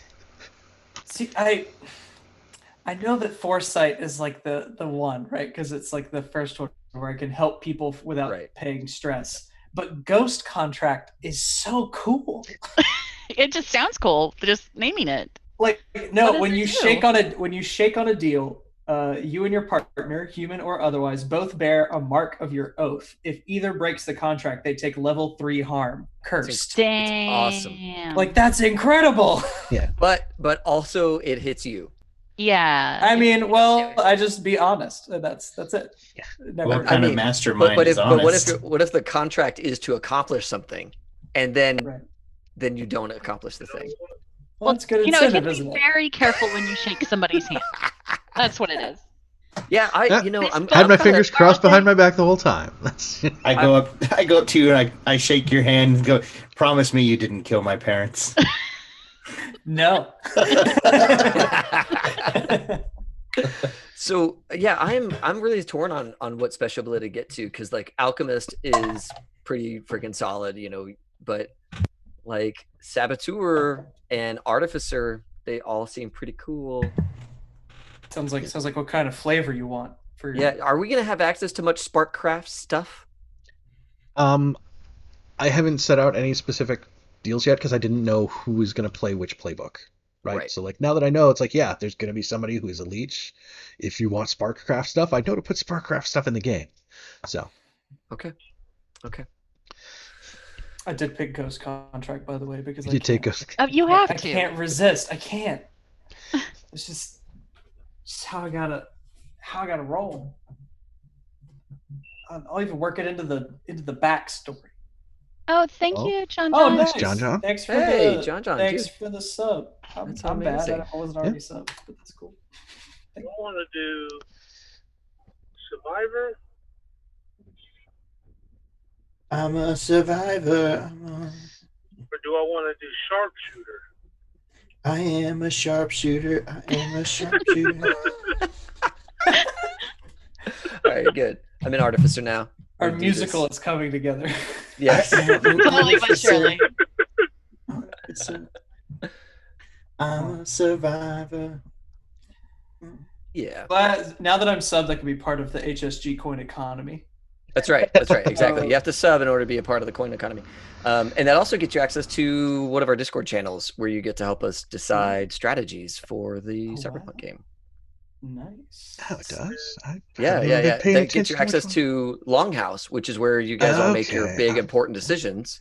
And here in several weeks, we're going to do the first like tribe planning session to take us completely out of this game and talk about the Cyberpunk game they're all in. Didn't even realize that's where that channel came from. Yeah. All right. Cool. Yeah. And are we going to do it in character? We'll do it either in chat or on a call or something like that. We'll figure out the logistics later. I'll have to get a fake kid. Find a kid. Just have one with you. Please don't steal a kid. I'm just gonna go get it like a doll or something. Sorry, Scott can't make it to the stream today. He was spending too much time hanging around playgrounds asking, "Hey, can I borrow your kid tonight?" Can I borrow your kid? I got like a thing. Like a stream. It's just a thing. There's a bunch of people on the internet who I want to show something to in video. It's like, no. Oh, red dots. Red. Yeah, hold on. I've got the thing. Never mind. Yeah. So, okay. So what do we do now? We're completely distracted. Yes. Did everybody choose a special ability? Yes. I did Survivor. Okay. Yeah. You did Survivor? Okay. Let me poke at your character sheet here for a second then, Casey, because it will let me add another box to your stress boxes because you get an extra one. 2, 3, 4, 5, 6, 7, 8, 9, 10. There you go. Nice. Cool. All right, next up. On all of your character sheets, there is a section on the sheet It is on the bottom right portion. And it says something friends. Something because it gives you a different adjective for every playbook. Casey, yours says deadly friends. I think the Whisper has strange friends. Mine is shrewd friends. Yes. Nice. Fly friends. So those are all NPC connections that you have. You know all those people. But one of those people is a close friend. For that character, click the upwards facing arrow. Yep. And one of those character is a rival or an enemy. And for that one, click the downward pointing arrow. Nice. Can I change their names? Depends on which ones. Some of them actually are other characters specifically that do already exist in the book. So some of them are. So can you talk to me so we're just picking two, or do we? You get one who's a close friend, one who's a rival, and the rest are just like they're acquaintances that you know. Neutral. Okay. Yeah. So can you describe to me what is a blood dealer? That's a great question. It is, and it's one of the ones that is not actually explained anywhere in the book. So the question is, close friend. Hey, David, what's a blood dealer? Excellent. Okay, good. And then, what's a psychonaut? That actually is so good. That one is actually a real word. That is somebody who does a lot of drugs because they believe that this lets them expand their consciousness and see things beyond perception. Cool. It sounds like what I want to be when I grow up. Cool. Yeah, that's a great life. All right. So I'm guessing Psyker is like a telekinesis type kind of deal. Oh, which one? Psyker. Oh, is it Melver? Yeah, Melver. Melver. Right? He's a physiker. That's what they call doctors. You know what? He's gonna be my close friend. Yes. Really good to have a doctor as a friend. Yeah, so that is actually something that is going to be very good to have. When you do take harm during the course of doing stuff, it's not like D&D where there's a healing mechanic while you're doing things. Instead, when you come, the game kind of follows like a circle where there's hanging out in the city, and then there's doing a score, and then there's downtime actions. So when you take harm, you're going to have to do downtime actions to repair that harm. So if you get hurt, it takes time, and it can actually be really difficult to heal. So having a doctor who you can go to, for sure, is going to make that an easier process to deal with. I think I want a master architect as my best friend. That's good if we're going to be stealing stuff, right? He's got the blueprints. Yes. That's how it works in Ocean's 11. Yes. You go and steal. You go get the blueprints. That's right. Pay a guy off. I took a gang leader as my friend and a drug dealer as the rival. Okay. So if Oh, go ahead. I did the bounty hunter. He's your enemy. Cool. Yep. Yeah. That's my enemy. So one of mine is Jenna, a servant. Yes. On there. So if I made her an enemy, can I say she was one of my former servants, and that's why we don't like each other very much? Or she's still a servant. She's still a servant. Yeah. Can't get rid of her. And your oatmeal's always cold, and no, mushroom meal. Yeah, your mushroom meal is always cold, and then sometimes there's just glass in the milk, and you don't know how that glass shard got in there. Yeah, I mean, either way, but I just my conception of this noble family that my character is so attached to is that they were real bastards. Just they were not good people. But it's one of those things where it's they're my bastards, right? Yeah. So we're picking one of each, or we're just picking one? Yeah, you get one friend and one enemy, and then the rest are they're people who you know but you're not super close with. Officer Darmot is my rival because he caught me so many times.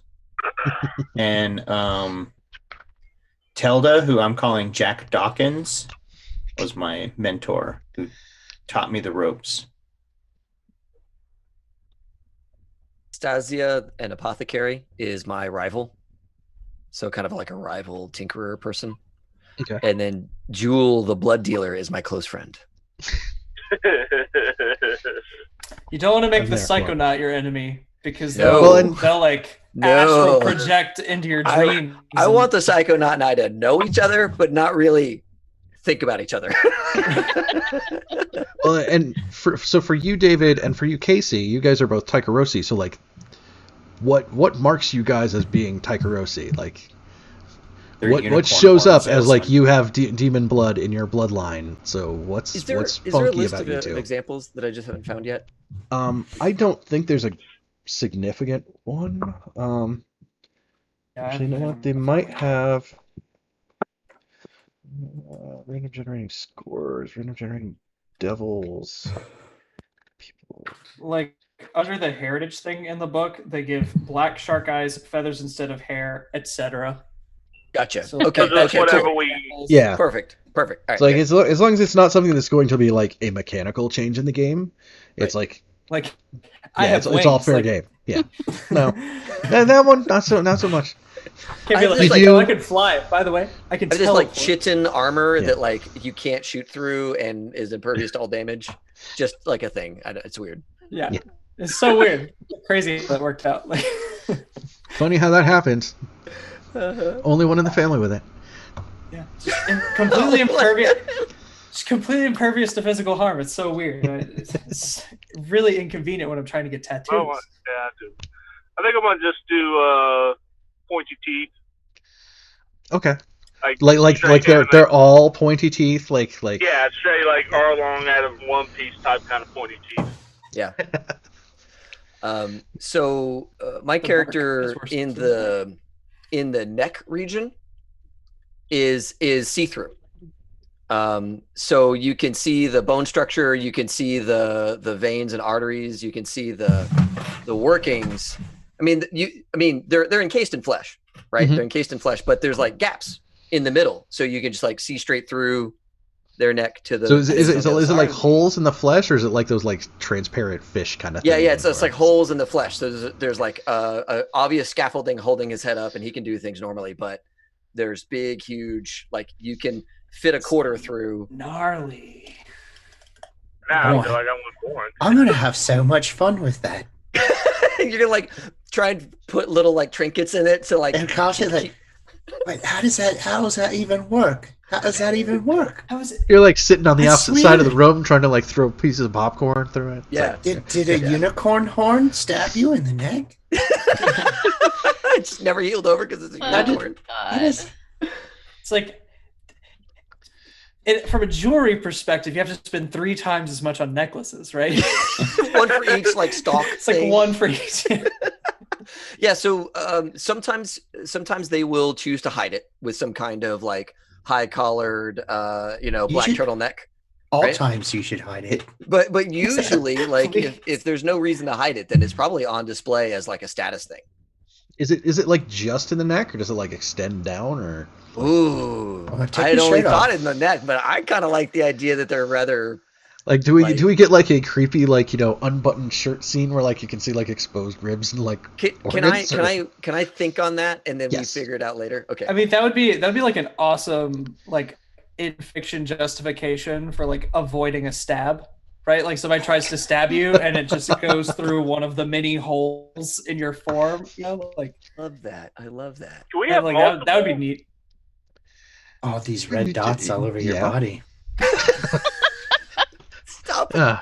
no more Chicken dot pox. talk. Oh my gosh. So are we allowed to have Demonic like chicken multiple pox. thing, or is it just one?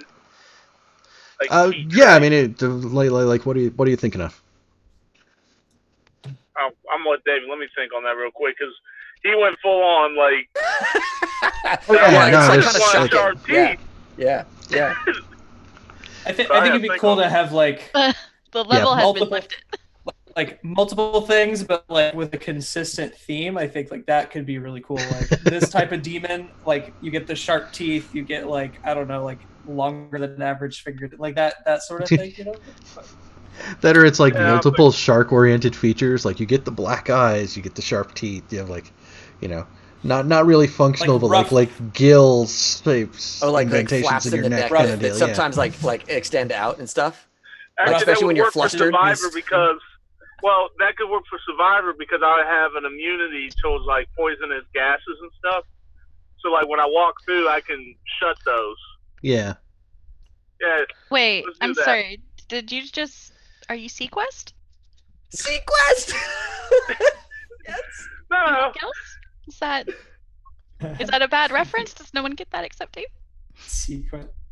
I don't know. I don't remember Jonathan Sequest. Was my? Did he? No, I'm done. All right. Yeah, Sequest Go for it. SVC or whatever it was. Yeah. I'm into it. That was my dolphin. Yeah, don't say Radio work. Okay.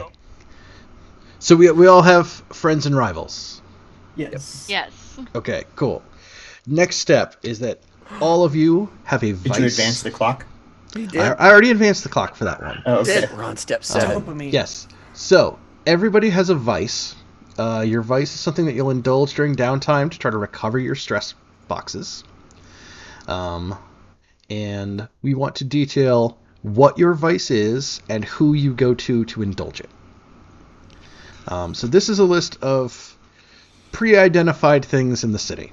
If there's things here that fit within what you're looking for, cool. It makes life easier for everybody. If not, we can start to tune things otherwise. Again, I know that it ends up getting shrunk kind of small because it tries to fit the height, but if you mouse over it, it'll pop it up and do like a full, make it as big as your Roll20 window if you click on it. I think I want to do weird. Like, I think my character has an unhealthy relationship with the occult. Yeah, so I picked weird too, and I think that really fits. Because I do whatever weird thing you do, Dad. Oh no. Adoptive dad. I decided to take a little bit of character responsibility, and now I'm a father. Okay. This tracks.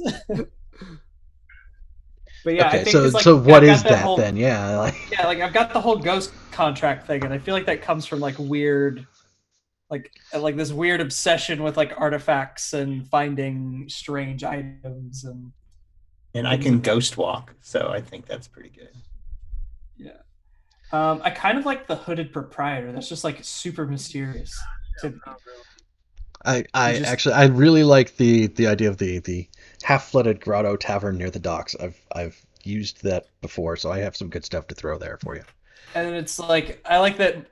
Like me indulging my vice is just walking through this crazy maze of passageways with like even stranger things to find beyond. Like that's so the thing's call is. The thing that I had put down there before is that like you go there and like there's always the hooded proprietor and like the hood's up and like you always kind of notice they're a different height. Like this may not be the same hooded proprietor every time. And then like you kind of have to feel your way down this like passageway down there and there's like a spring. So it's like go down in the dark and like drink the water and like trip. So yeah. I love that. I love all that. Every part of that. I like it too, Dad. You know, I thought it was bad that I would just call even brother in our cyberpunk games, but this dad is so much more than what I do. So I already imagine that my character has like a little bit of distaste for that.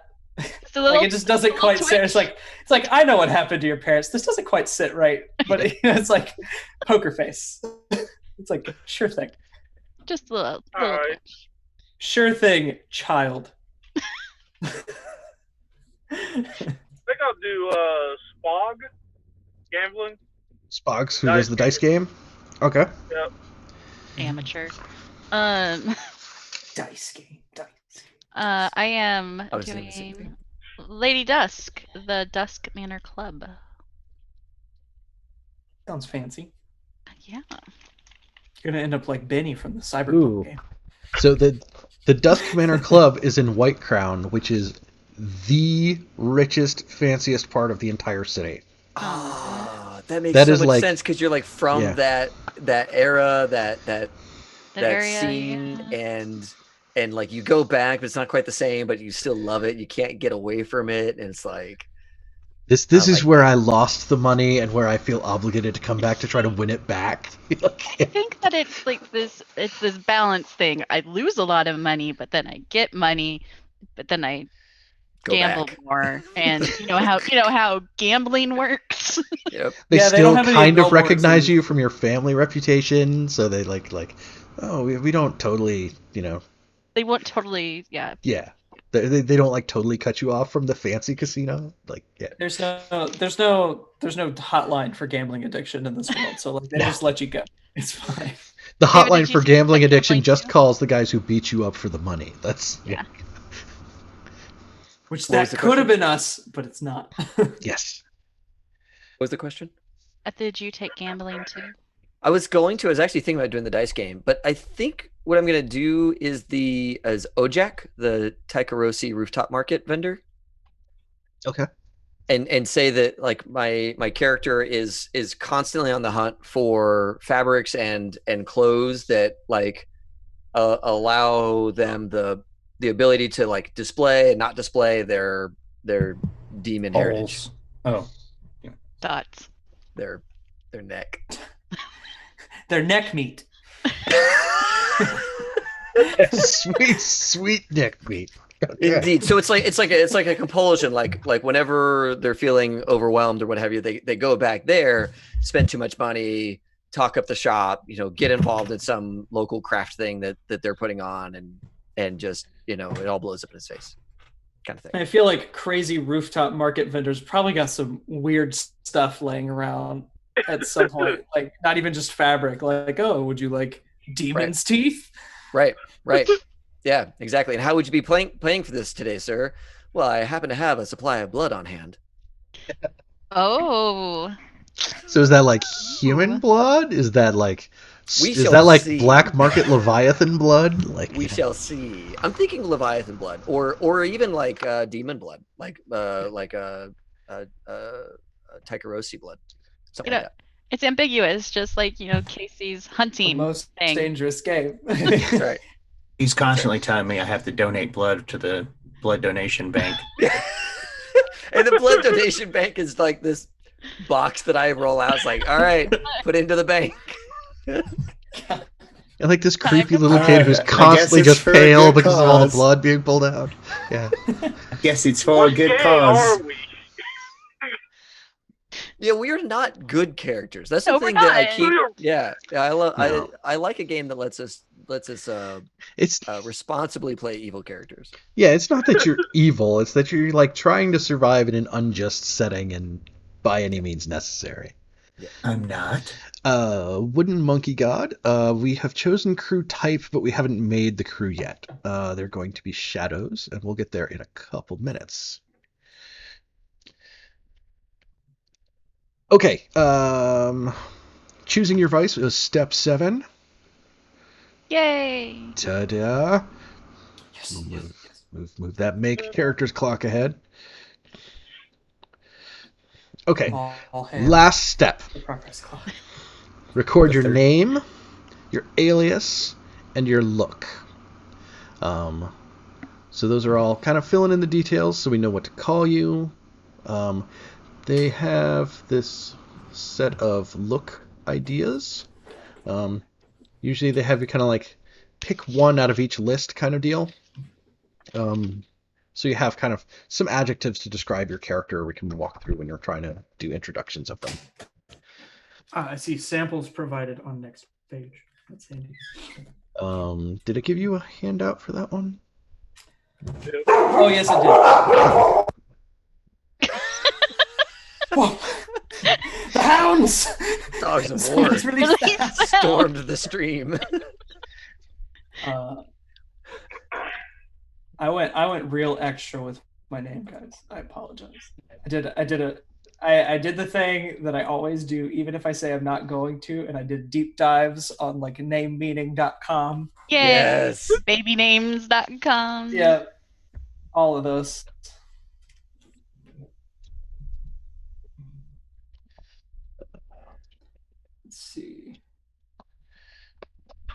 Eelskin bodysuit. What even is that? I know, right? It's the best.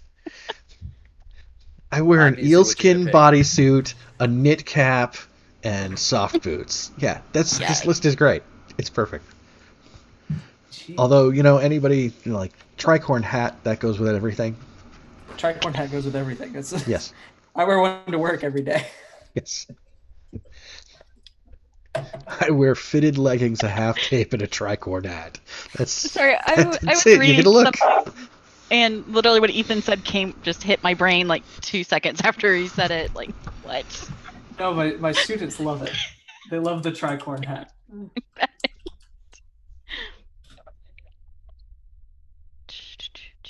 So, just so I have it right, there's been like mass extinctions and all of that kind of stuff, right? There's very few species that still exist. There's a lot of stuff that still exists. There's probably some stuff that's died off. There's, like, once you go outside the city, there's no, like, vegetation, really, right? Because, like, all the plants need light, and all the light comes from these alchemical vines, and so once you get out there. So, yeah, like, once you're outside the city, there's not a whole lot out there. Okay. So... Hence calling it the Deathlands, but, So my character's name is Maisley. Okay. Her alias is just M, the letter M. Her look, she's female between the ages of 9 and 13. Can't really tell. Nobody knows. She doesn't even know. She's small, waif, has an intense, almost crazy stare to her. She has a little bit of a twitch. And she wears like a raggedy black dress. Nice. I'm playing Maribel Welker. She has a fair complexion, looks very calm, striking, wears fitted clothing, has like a half cape and pearls, very as classy as she can be for down here. I like that. Are they real pearls? One never tells where their jewelry comes from. Yeah, I named my character Demas, last name from the House Pavuk, which was a very proud Skovan house not too long ago.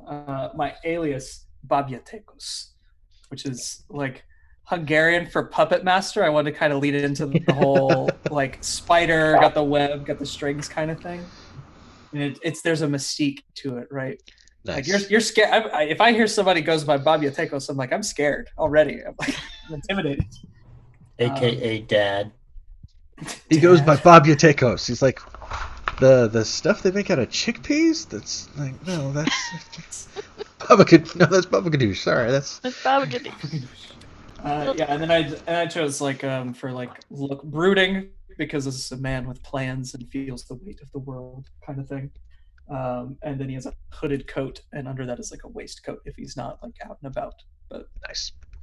Those are like the defining things. You recognize the hooded coat moving through the crowd.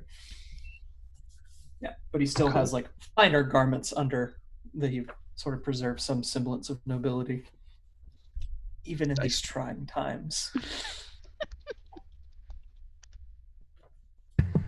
Wish he could afford me a nice dress. Sure can't. What was that, urchin?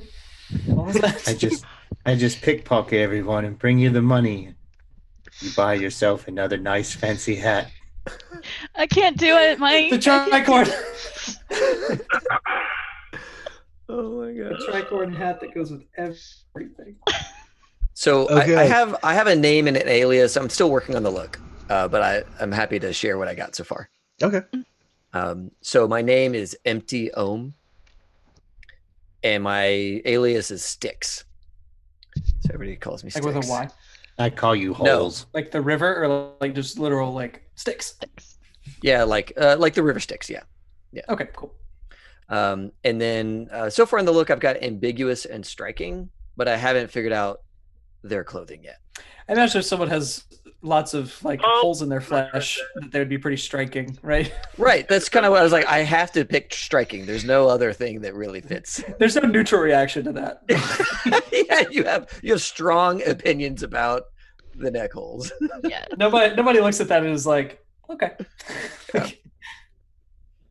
We'll have to change that up. Made a mistake on that. I thought you actually wanted a description. I mean, a description. A description is fine. Yeah. Yeah. Oh, okay.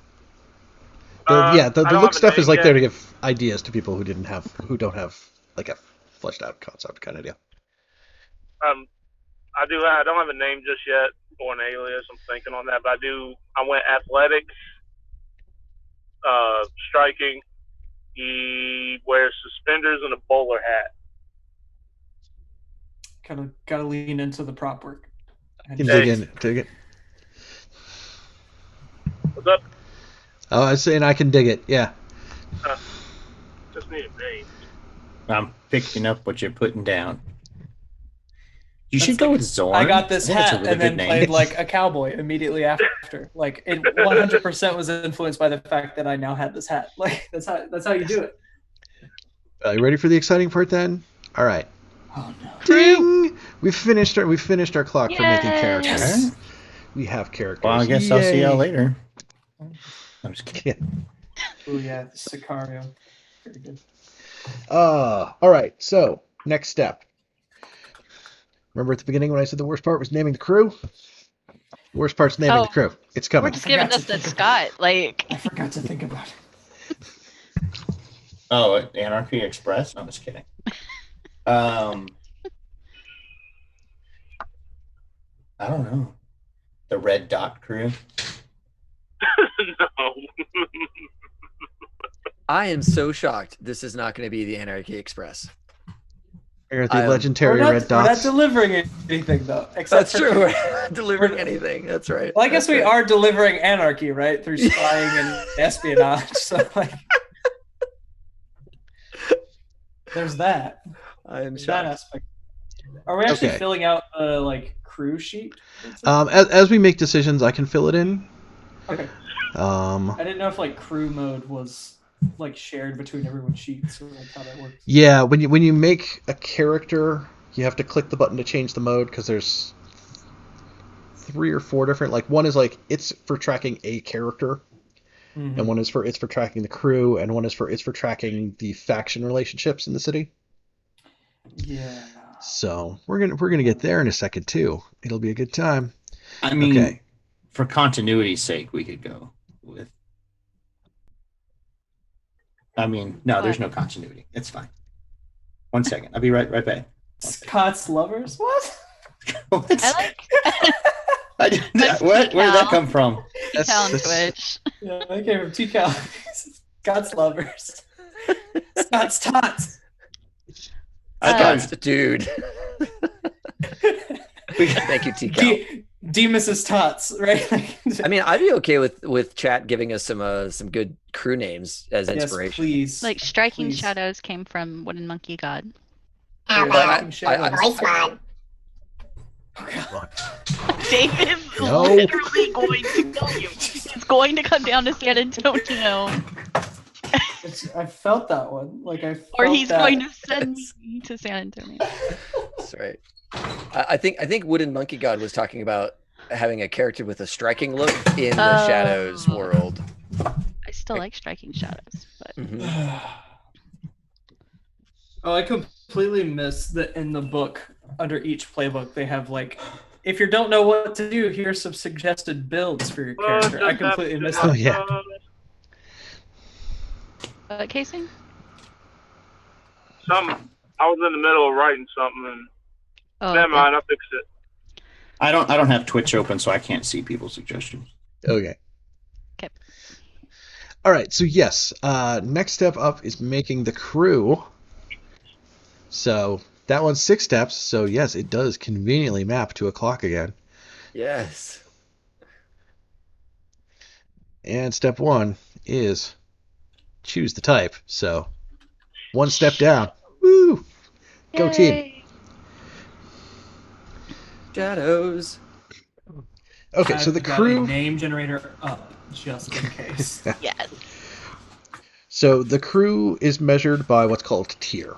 Okay, so you're going to start as tier 0. The max for crews is usually tier 4. But there's also what's called weak and strong. So you're tier 0 and strong. The next time you advance, you'll be tier 1 and weak. Then after that, you would be tier 1 and strong. Then tier 2 and weak. Until you eventually reach like tier 4 and strong. And kind of cap out, right? So right now the crew is tier 0 and you're strong. You have 0 rep, which is sort of the crew XP mechanic. Can I suggest a name? Oh no, sorry. Yes, please. There is a crew XP, but rep is used for the level up portion of it. The Thunder Butterflies. That's I'm a just name. gonna put it out there. That's it is a name. I'm sitting here on gang clan name generator too. and the unseen, which I kind of if we're I do like spies, that one. Yeah. like that was kind of that like, one is actually. if we want to go like a serious route, like that's. Hey, How about and I'm okay with that. No, you're out. Scott's out. Yeah, Too the simple. unfortunate part of that one is that on page 287 you have the unseen. So that's sorry. How about How the about- true unseen, and we rival with them, and we think that we're the real ones? These got worse. Like every time I generate a new list, they get worse. How about The name lists. how about his weird neck? How about the faceless? The I like faceless? that one. The faceless. If we do the faceless, can we have badass masks?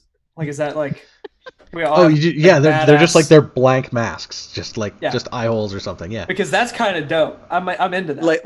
Like a matte black masquerade ball mask that goes full face kind of thing. Full face, yeah. Yeah. It's like we can no. see through it. Like it's made from a material, like some kind of Taikarosi material that you can see through, but can't be seen through on the other side. I'm so into this. All right. Kind of Yeah, dig it. I'm Like into the it. aesthetic. All right. All The right. faceless. I like it. Faceless. We did the hardest part, guys. Yeah. We did That's it. It's all downhill from here. Or I used to like run smooth a sailing or something. Just to put out there like a thought. I used to run an L5R game where one of the major crime groups had these masks, and whenever you went to talk to them, the mask was keyed to you. So there were like characters on the mask that only you knew. So you knew you were talking to the right person to get your mission. And so like we could be the faceless and then also like have this like whole mask communication thing with our like primary contacts and all that kind of stuff. So they knew that they're actually talking with the right person kind of thing. Nice. That's probably something that Demas has found in his weird occult dives. Yes. It's like just a masks. There you go. We can workshop it. We can think about it later. Workshop But yeah, it. I love the idea that we all have masks. That's just so cool. This'll work. I like it. That's like the crime gang thing, right? Like you have Right. to have some Gotta- sort of signature. Yeah. Like Peaky Blinders, they've got the like razor blades in the hat. We've got just blank masks that are really disturbing. Perfect. Yes. Okay. Next step. You get to choose your initial reputation, and we figure out where your lair is at. So your crew has just formed and acquired a lair. Given this group of characters and their previous escapades, what initial reputation would you have among the factions of the underworld? Awesome. Yeah, the example options that they give. Pretty dope. Yeah. Pretty dope. The Lit. the examples they give are ambitious, brutal, daring, honorable, professional, savvy, subtle, and strange. I don't think Go subtle ahead is going to and be spell this crew. honorable out. I'm just going to take subtle right off the list because there's no way that this group is going to be able to do subtle. We're going to have a group of spies and saboteurs who aren't subtle. That'll be good. I know us. I know us as players. I feel like we just got to go skip straight to strange, really. Like there is strange. Like there is an element of honesty though with the ghost contracts. that I make, like we kind of have to hold him up, or like we're on the line physically. You know, you are on the line physically. I am yes. on the line. Yes, I agree that you are. Yeah, but there's one big lie between us all, so. That's right. Well, and this is your starting reputation. You can earn others as time goes on. I mean, strange. I think we're all pretty strange. Yeah. What is strangest? Yeah, like what is the difference? To Taikarosi, it kind of lean you in the strange direction, right? True. And then it's like, and then we have this really creepy little girl. Yeah. True. This guy's got neck holes, so has forcibly adopted her parents' killer. It's kind of a strange deal, you know. Maybe a bit. Like, I don't know if I put that in the normal category. So what does that do for us?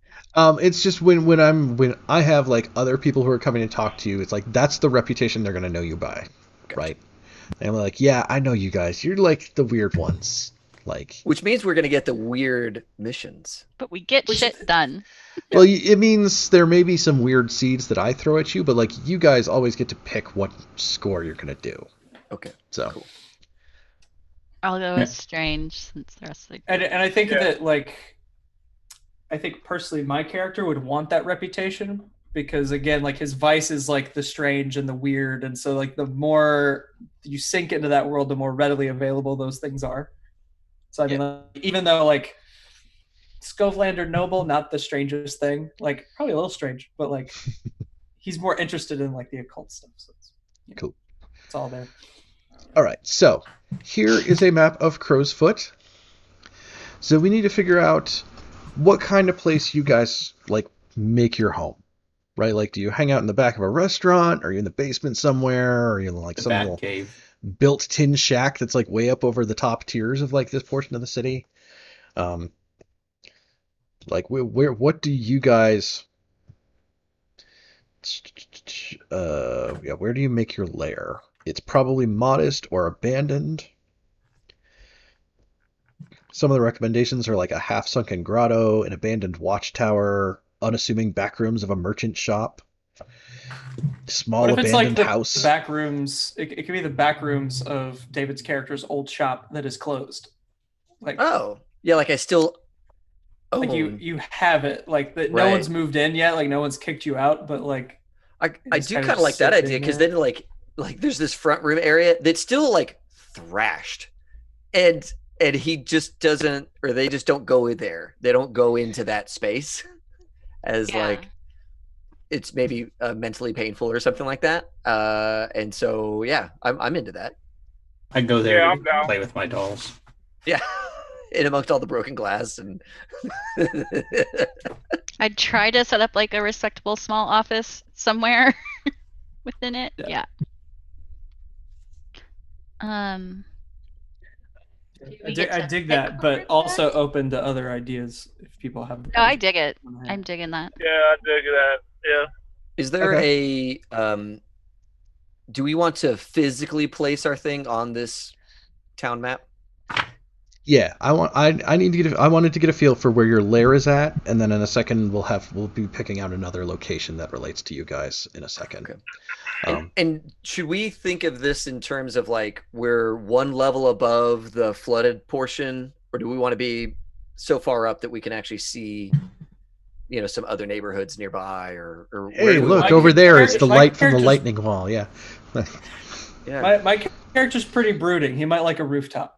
Just to like squat on and like think, or like just to stand with like hands behind the back and brood over the city. Like that's enticing to me. It's enticing visual. Is there water in the Crow's Foot, like near where we're at? Can we be high and near the water?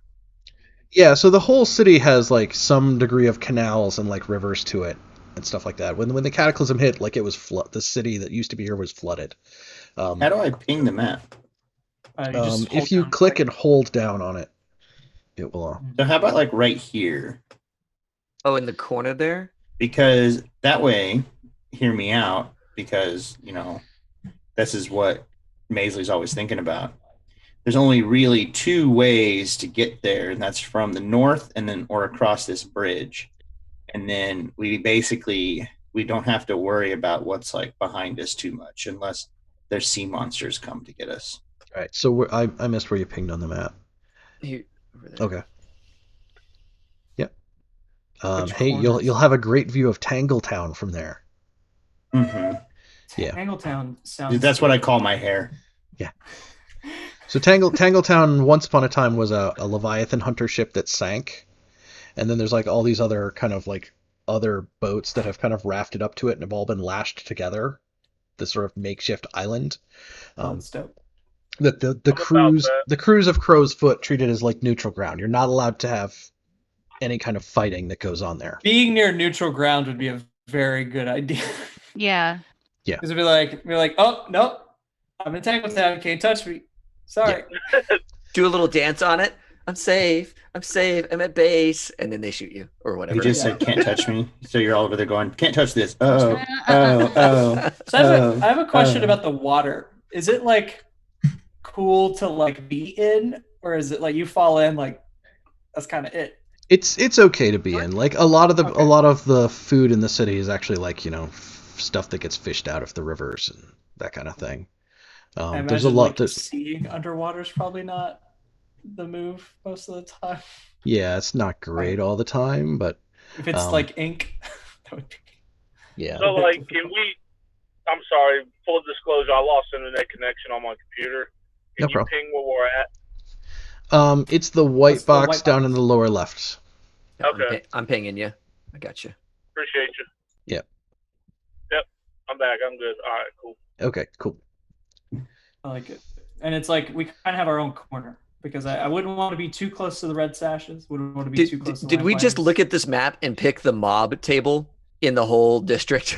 Like when you go into a restaurant, you're like, I want the mob table in the corner. They can see all entrances. I think that's what we've just done.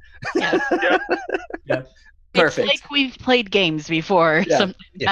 Perfect. I mean, like we are an intelligent crew of scoundrels, and it's a good place for a scoundrel player. Yes. Love it. Got it. Okay. So the crew has 2 coin, right? That's the amount of money you have. Coin is kind of an abstraction. It refers to like a week's worth of living expenses for one person. So we don't have enough to survive as a crew? Correct. We'll figure it out. Like you'll earn coin doing scores. That's the point. But please. For living in Crow's Foot, you're under the umbrella of the Crows. This is their territory you're operating in, or you're living in. Now. Okay? So your options are either if you pay them nothing, they dislike you. You have a -1 faction relationship with them. If you pay them 1 coin, they'll be neutral with you. They'll have a 0 relationship with them.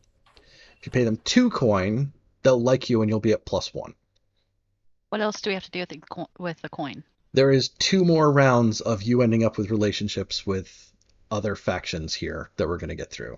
There's going to be at the end of this you'll have a relationship with 5 people. So like some people are definitely going to dislike you if you run out of coin, right? No. Yeah, we're going to reach a point where like you will have people who like you and dislike you to varying degrees. And how many coin do we have? I'm sorry, just 2? 2. I think I would like to hear the full list of 5 and then distribute after that. That was part of why I had us on a blank sheet too, yeah. The Crows are the ones that like run the entire area. Yeah, but like they're having some issues right now, They're having some issues. What I will say there is that like the coin. Yeah, up front they say if you don't give them a coin, then they're going to dislike you, and whenever you guys do a mission, they're going to expect you to pay them a coin for it. And if you go too long without doing that, they're gonna get upset and they're gonna come find you. I imagine that these are the John Wick coins that have like some intrinsic value that's a lot more than you think it'd be. Like 1 coin per body cleaned up. Right. Like it's a literal coin. Right. must pay us one of these body coins per week. Or we get Yeah, so I guess the name actually refers back to like the old imperial coins, which were like gold and fancy and all that kind of stuff. And now it's mostly like paper money and small coins for most of the part. But it's like having a large amount of money is referred to as flashing a coin kind of deal. Okay. Okay, so the crows will either be at -1, 0, or +1 because they run the district and they expect you to pay them off for operating in their space. I have a quick question. Do you guys know how to get like the player portraits off the screen in Roll20 because it's taking up my entire Roll20 page? Oh, at the bottom where you have like everybody there? Yeah. Like in the bottom left. If you go to the sprocket up at the top right, okay, and then you scroll down. Oh, is that enable chat avatar? Somewhere in there, there's like a player avatar size one, and you can switch it to names only. Yep. Yeah. Names only. Ooh, that's so nice. Yeah. There we go. That's the first thing I do every game. Yeah. Wish I had found that an hour ago, but now we know. Yeah. Hey! Now we know, and I can see things. Wish I found that out when I first started playing. Yeah. All good. We got it. Okay, so the crows, I imagine both the gangs are factions that would want coins from us, yeah? Yeah, so we'll get there because I'm forcing specific choices on you for some of these, yes. Okay. So the next step after establishing your lair is to pick your hunting grounds. Let me mess with the clock here for a second. Do we not need to mess with the coin right now? If we want to wait and like figure out who we're going to pay off, okay. I cool like to have that. all the options on the table first. So you're what is it? Benevolent. There's like a personality type. I'm trying to remember what it is. Oh, for the Myers-Briggs.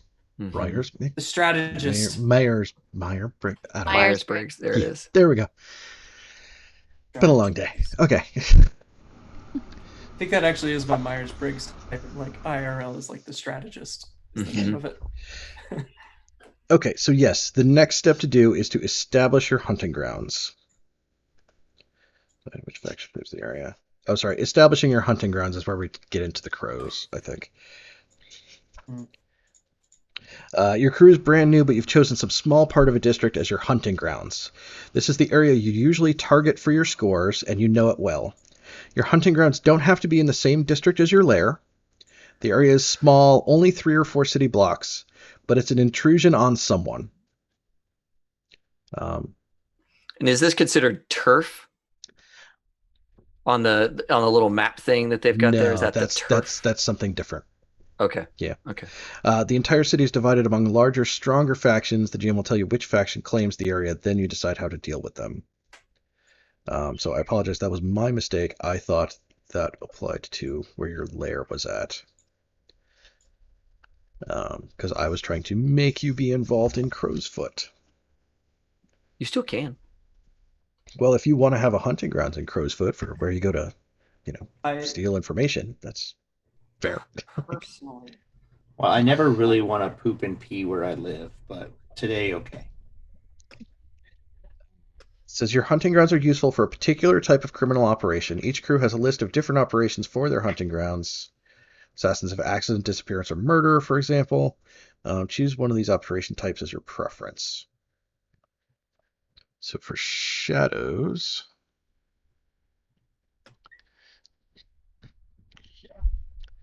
okay, so the options for you guys are burglary, espionage, robbery, and sabotage. And you can always do anything, but if you do one of those, it's your specialty. Espionage? Sabotage? Espionage? I feel like espionage and sabotage are going to be like our big ones, right? Right. Yeah. Like, our big choices.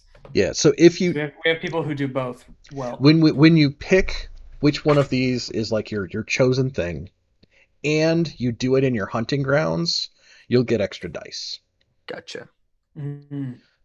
I'm kind of on the sabotage thing because I particularly don't like Crowsfoot, and I would like to see them fall and us ascend. Yeah. The I think like Crow's Foot doesn't particularly strike me as a place with a lot of like highbrow espionage, you know? Yeah. Like, because it's more of like a crossroads place. I feel like Sabotage with like people moving through the district and stuff like that would make more sense. Yeah, And then, yeah, this isn't a place that has a lot of like highbrow stuff going on, but like you said, like no, you do still have like noble carriages come through for somebody who's like trying to score some spark or whatever they call it, you know. Yeah, I think spark is made from Leviathan blood and like the black water from the rivers, so it's good stuff. That sounds disgusting. Sounds like a great way to spend an evening. Sounds very bad for you. Sounds like my kind of jam. Yeah. But yeah, if you're able to do your special your chosen option for mission type there in your hunting grounds, you'll get bonuses for doing it. Yeah, I think I'm down with Sabotage in Crow's Foot. Okay. Because I think that to me feels like a good, like, sort of knot to pull on to connect to other things in other places. Yeah. Right? So like is there crossroads type area? Like, what kind of place would you be doing that sabotage in? Because it's a couple blocks of an area that like that's where you kind of do your dastardly Can we see the deeds. map of Crow's Foot again? Yeah, I think it should have just popped you back over there a second here. Oh, it says my connection to the server's been interrupted. That's probably why I don't see it. Yeah, It'll you come just back. disappeared out of the people in the list. So. Yeah, we're sabotaging right there because that's the Crow's Foot's drug.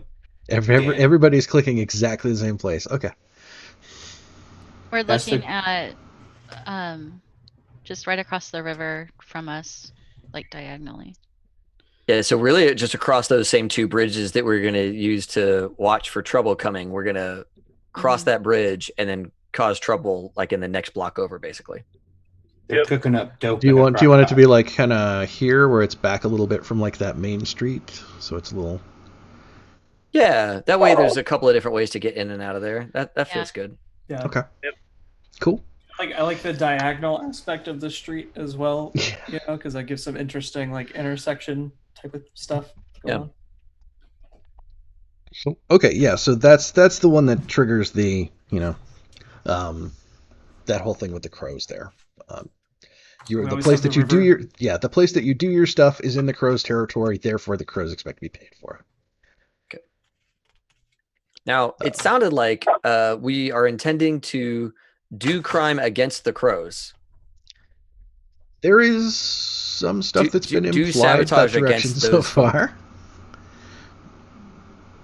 Don't let the crows. The point was made that like they are kind of in a place of upheaval at the moment. It seems fragile. It seems more fragile than it probably has been in a long time. So if we're gonna like do some sabotage against the crows and the way that they like make their money and all those things, I don't really want to pay them anything. Right. That would be the thing. If we're working directly against them, we would not want to pay them. Well, hold on. Well, think about this because we don't want to unite them to hate us immediately. Like we got to pay them something just to kind of keep them off our back. We pay them. Maybe so we're backing another faction. Us. Maybe we want to back another faction to keep them off their game, right? We pay them to keep them off our backs for now.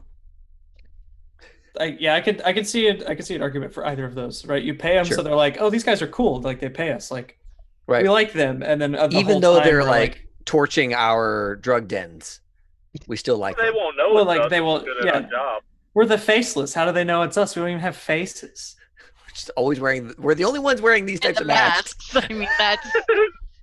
There is another gang in the city who wears masks, but they all wear like the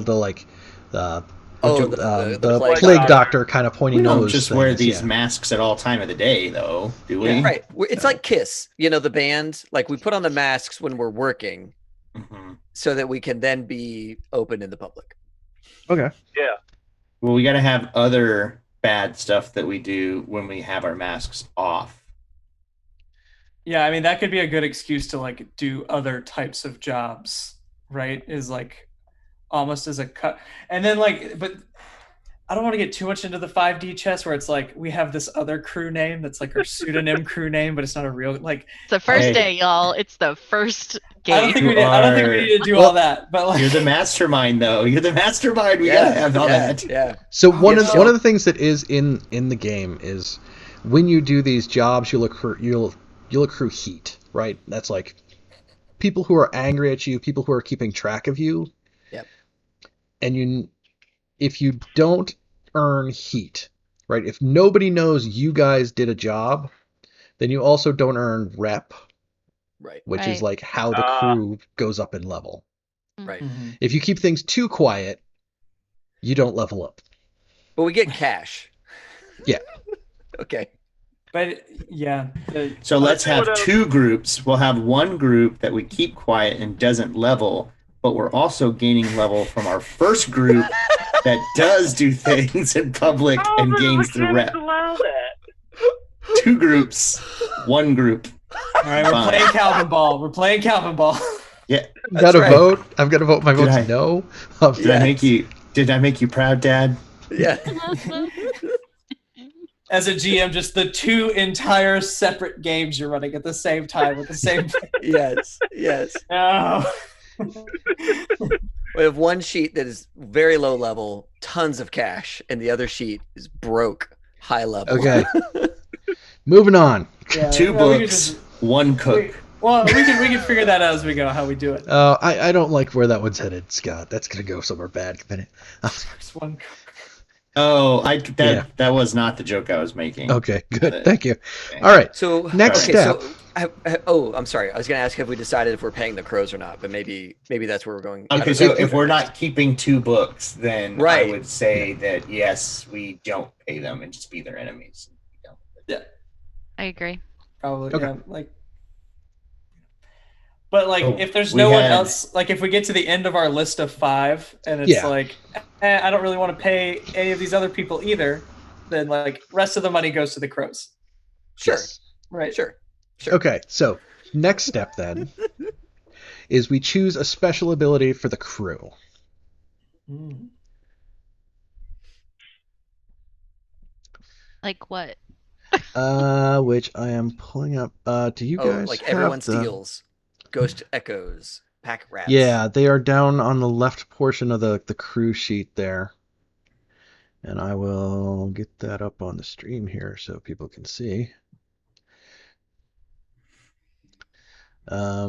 Yeah, so the options are everyone steals, ghost echoes, pack rats, patron, second story, slippery, synchronized, and veteran. You can't take it when you start. Veteran lets you take somebody else's ability.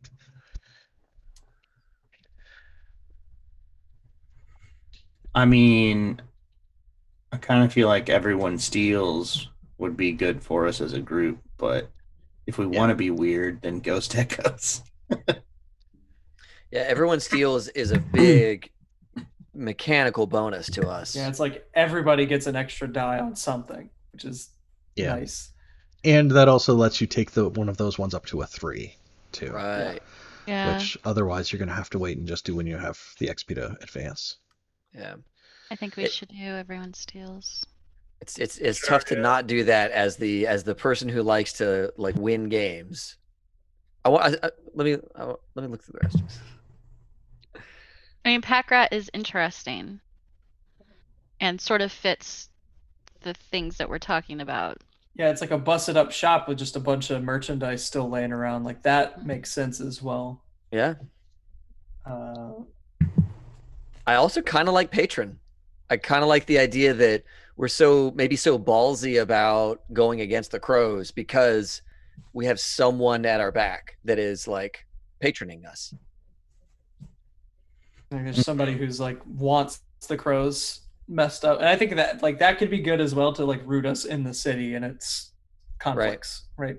It could be. It could go even higher than this crow's nest or this area. Right. Yeah. Oh, it could be like somebody from Whitehall or whatever wants us to clean this up. Yeah.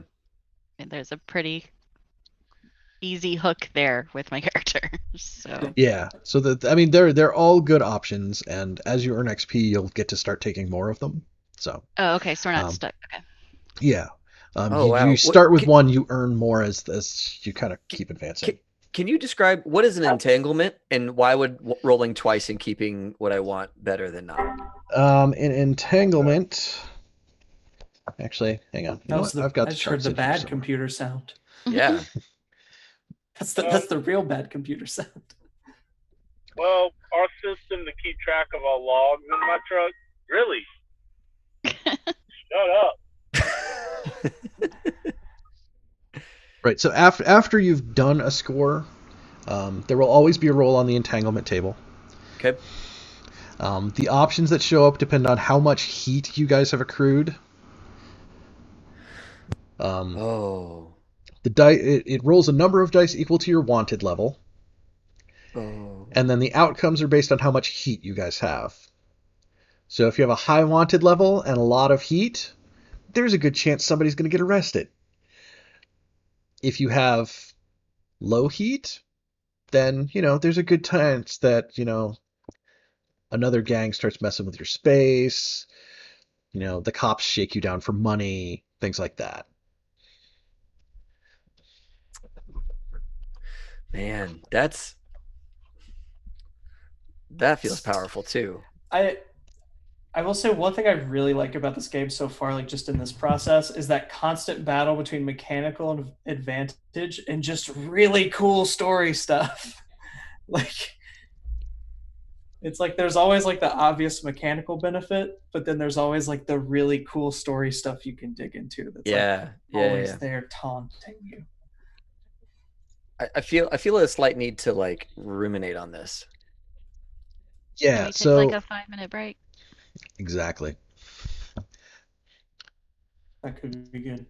Okay, so then stream, we're gonna take a 5-minute break while we ruminate on what our special ability is and take care of other tasks that we may have on our docket. It's 11:24 my time now, so we're gonna be at 30 past the hour when we get back. Does that work for everybody? Yep. Yeah. Okay. Cool. And Mike, do you have a waiting screen or something like that? I do have a waiting screen. My music app crashed while we were hanging out and doing stuff, and I was trying to see if I could get it to work again. Sweet. So, yes, I will put us on break, and hopefully I'll have music for people in a second. Excellent. Everyone, we will be back in 5. Cool. Be right back. And it is not.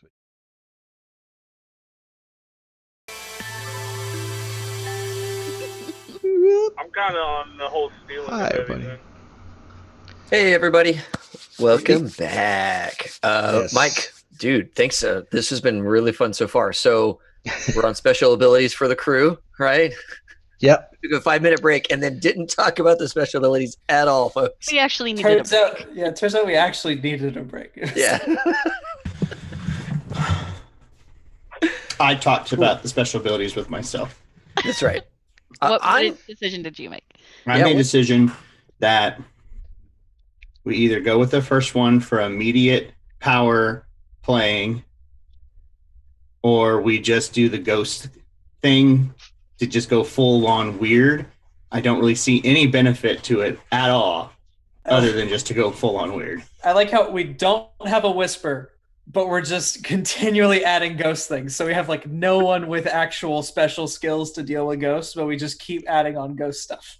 Yeah. It might be worth mentioning that, it's definitely going to be worth mentioning, that ghosts are one of those things where, like, when they show up, like, it's going to, like, for whispers, like, they're kind of okay with dealing with it. And for everybody else, it's like, you're either going to flee in terror or be paralyzed in place. Like, a ghost shows up and pretty much everybody takes, like, level 1, like, terrified harm. Like, I just say, hi, Mom. Hi, Mom. So with that, I'm full Is that on, you? It's been a while. Sorry, go ahead, Casey. I'm full on everyone stealing, then. I ain't about being paralyzed. Yeah, I'm kind of feeling the patron still. I mean, Slippery seems super like survivable, like because whenever we roll to figure out if we were arrested, it's nice to say I'm gonna roll again. So the engagement roll is like what position we're in at the start of the heist. So like when we cut to the action, your engagement roll is like, if I'm understanding it correctly. Like how is it going now that we're cutting to this part of the scene? Like, are you surrounded when we start? Like, has it already gone to shit, or like, are we super successful and like maybe have an extra leg up? You know, like that's our engagement roll. So I mean, that would be. I thought it was the entanglements. The slippery does entanglements. Yeah, so afterwards, slippery does entanglements. Second story does engagement. Oh yeah, man. We just go. We are not the criminals you're looking for. That's right. That's right. What I will say is that patron is probably something you will want to look at some point, if not up front, because when that time comes for you to level up, it does cost money, and it costs 8 coin plus the level that you're trying to go to. So when it's time for you guys to advance from tier 0 to tier 1, you're going to need 9 coin to do it. But if you had a patron, you need 5 coin to do it, and that's going to be a pretty significant cut there. I like patron as starting out. I think there's a good story hook there already, probably. And then for our next, the next thing, it'll be cheaper. Yeah, I think patron is definitely something that's more useful to have first, because you don't have anything, right? And so having that benefit to let you later get things would be nice, right? I'll go with whatever Dad says. Mike, can you describe what the advancement is like? Are we liable to advance after 2 or 3 sessions jobs, or are we going to advance after like 10? If you scroll down underneath there's a section that says Mark XP Crew Advancement. Yep. So at the end of each session, we'll go through, and there's questions for the crew, and then there's questions for each character. And it says, at the end of each session, for each item below, mark 1 XP or 2 XP if it happened more than once. So if you do it once, you get 1. If you do it 5 times, you get 2. If it happens 2, you get 2. If it happens 3, you get 2. So, but every time you execute a successful espionage, sabotage, or theft operation, that'll earn your XP. Contend with challenges above your current station, which early on is going to be almost everybody. Bolster your crew's reputation. Like if you play to that, everybody thinks you're strange thing, or you develop a new reputation. Or if we express the goals, drives, inner conflict, or essential nature of the crew. And those are kind of nebulous to give us some things where it's like, we're doing things that do really represent us, so let's get some XP for doing it. But the idea is that at the end of each session, absolute max, you're talking about 8 XP for the crew, and that is 4, 5, 6, 7, 8, 9, so 10. It's almost a level. Yeah, like if you just really have absolute max, session. And that's if you run like execute a successful espionage, sabotage, or theft operation. That would be like running more than 1 score in the course of a single session. Oh, right. So like a primary and a secondary objective or something like that. Yeah, like there's probably 4. There may be 5 or 6 a session. 8 a session for the crew would be pretty tough to come by. Well, knowing it's like to me every 2 sessions. Maybe. Yeah, 2 to 3 sessions. Then thinking about how we're gonna level does matter. Yeah. Because I was going to say, if it's like 10 sessions, then I don't care about patron. Because like I do for story purposes, but not for mechanics. But yeah, if we're talking about like 2 or 3 sessions, like having the coin there when we're ready to level up would be nice. Yeah. And so having that. So and then there's 2 meters to fill there. Okay. So that one at the bottom where you're earning XP for it, that is to get new special abilities. Up towards the top, there's one labeled Rep. And that's as you earn reputation, when your reputation bar fills, that's when you level up. Okay. So getting abilities and leveling up are both things that you do, but they're not tied together. Okay, gotcha. That's cool. You can get a lot of special abilities, but never actually gain enough rep to go up in tier. I feel it's kind of like a White Wolf thing. Like I remember, funny you say that about the game that's full of like little Scantron dots to fill in. I know, yeah. Red dot. Well, then I'm kind of on the patron. Then you guys kind of made your case on that, so I'll follow into that. That's what we want to do. who's our? And they're also interesting. Yeah. The min master in me says everyone steals, but I'll go with patron too. Yeah, no, I hear you. Like straight up getting a 3 in my tinker sounds awesome. Yeah, that like. Wait, yes, I'm gonna leave it just like that.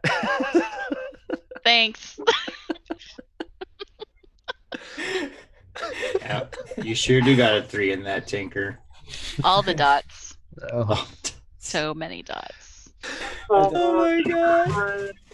This is like the best problem in an RPG to have when all the options are too cool. Yeah. Yeah. Yeah. Yeah.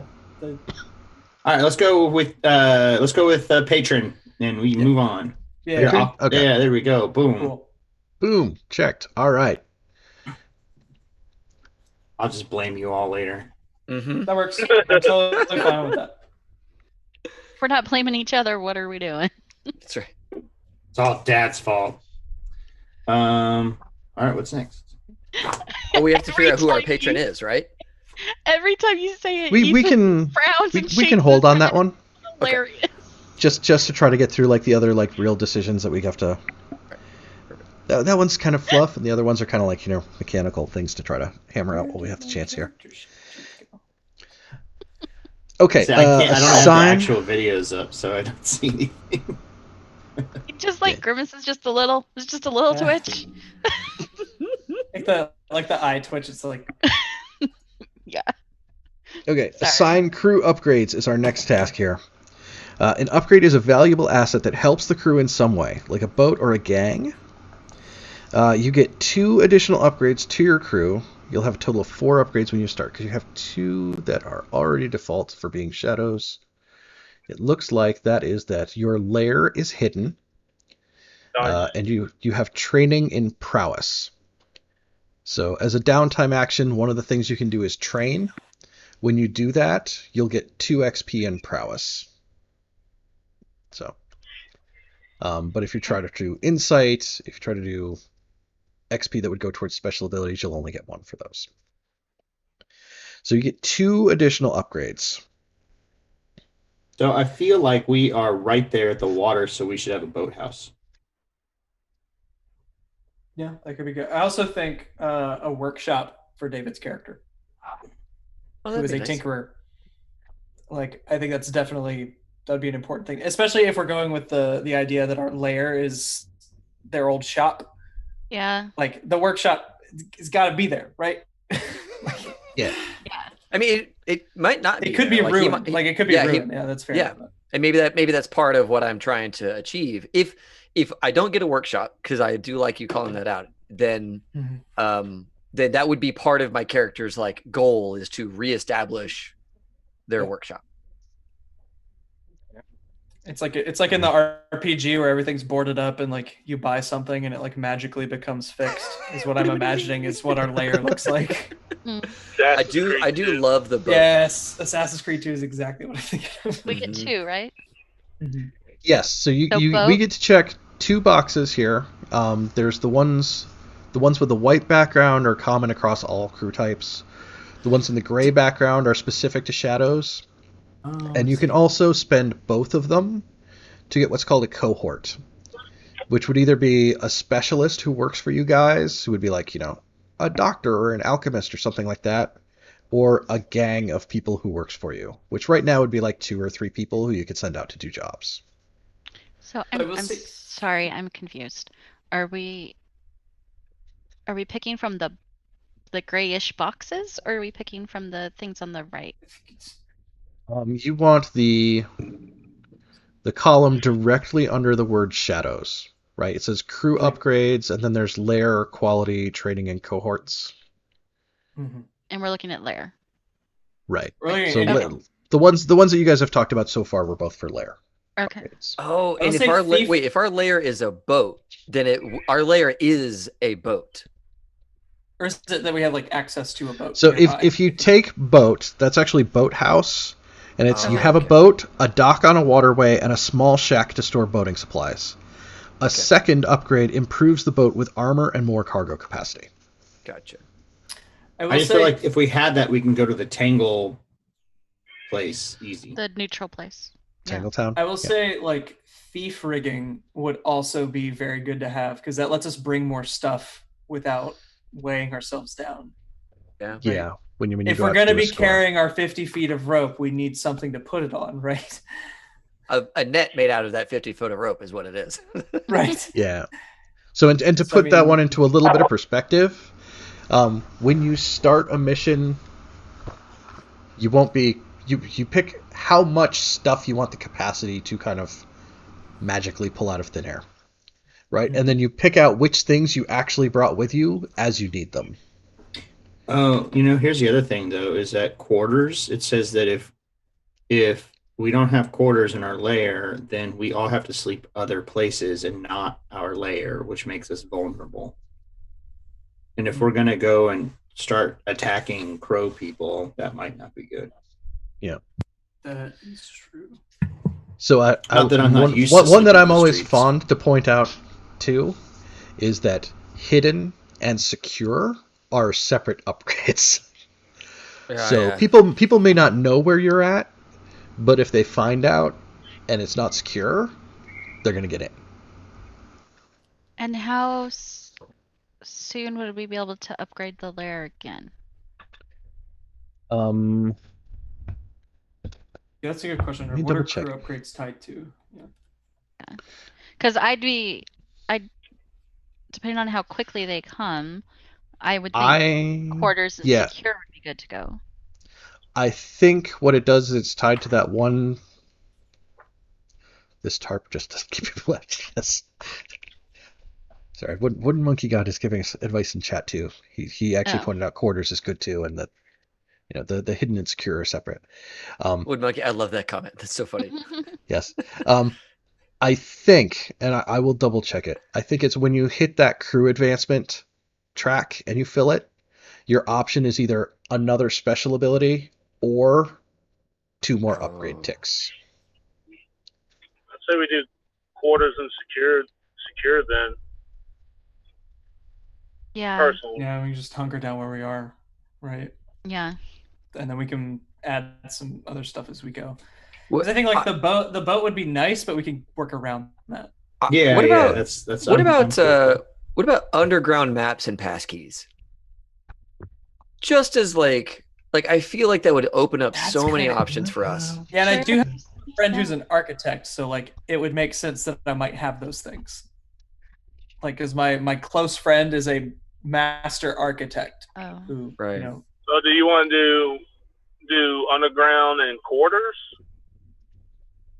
Yeah. I don't really have a big problem with like not sleeping at the lair. Like I know that like leaves us a bit vulnerable, but if it's like a busted up shop, where would we sleep anyway?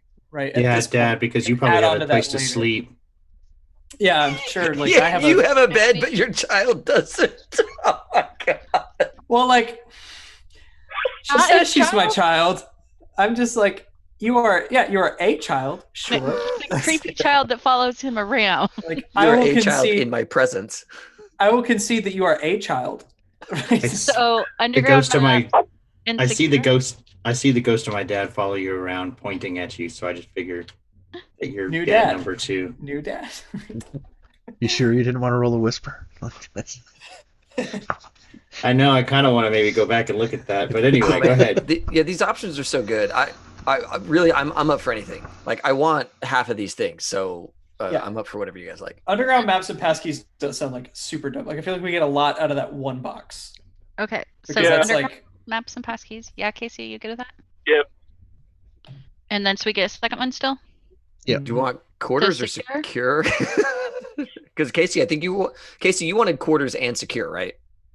Yeah, but if we can, it sounds like the upgrade is pretty fairly quick. So I would think secure then, and then probably follow up with quarters after that. Yeah. So back to Wooden Monkey's deal. Like that's a reinforced tarp. It's got some thick grommets in it that can't just be ripped away. So it keeps people from getting in. Cool. Okay. All right. So now like David's character actually still has the key to their old shop versus before when they did. We're just breaking in. Yeah. Yeah, we just keep breaking in and out, and it's just like rigging some crude trap. Yeah. Now we have a key. Well, I go Door that home and locks. sleep in a nice bed, warm bed, servants, you know. That's right. Okay. Figured I'll crash at the gambling den. Early start or late finish? No one knows.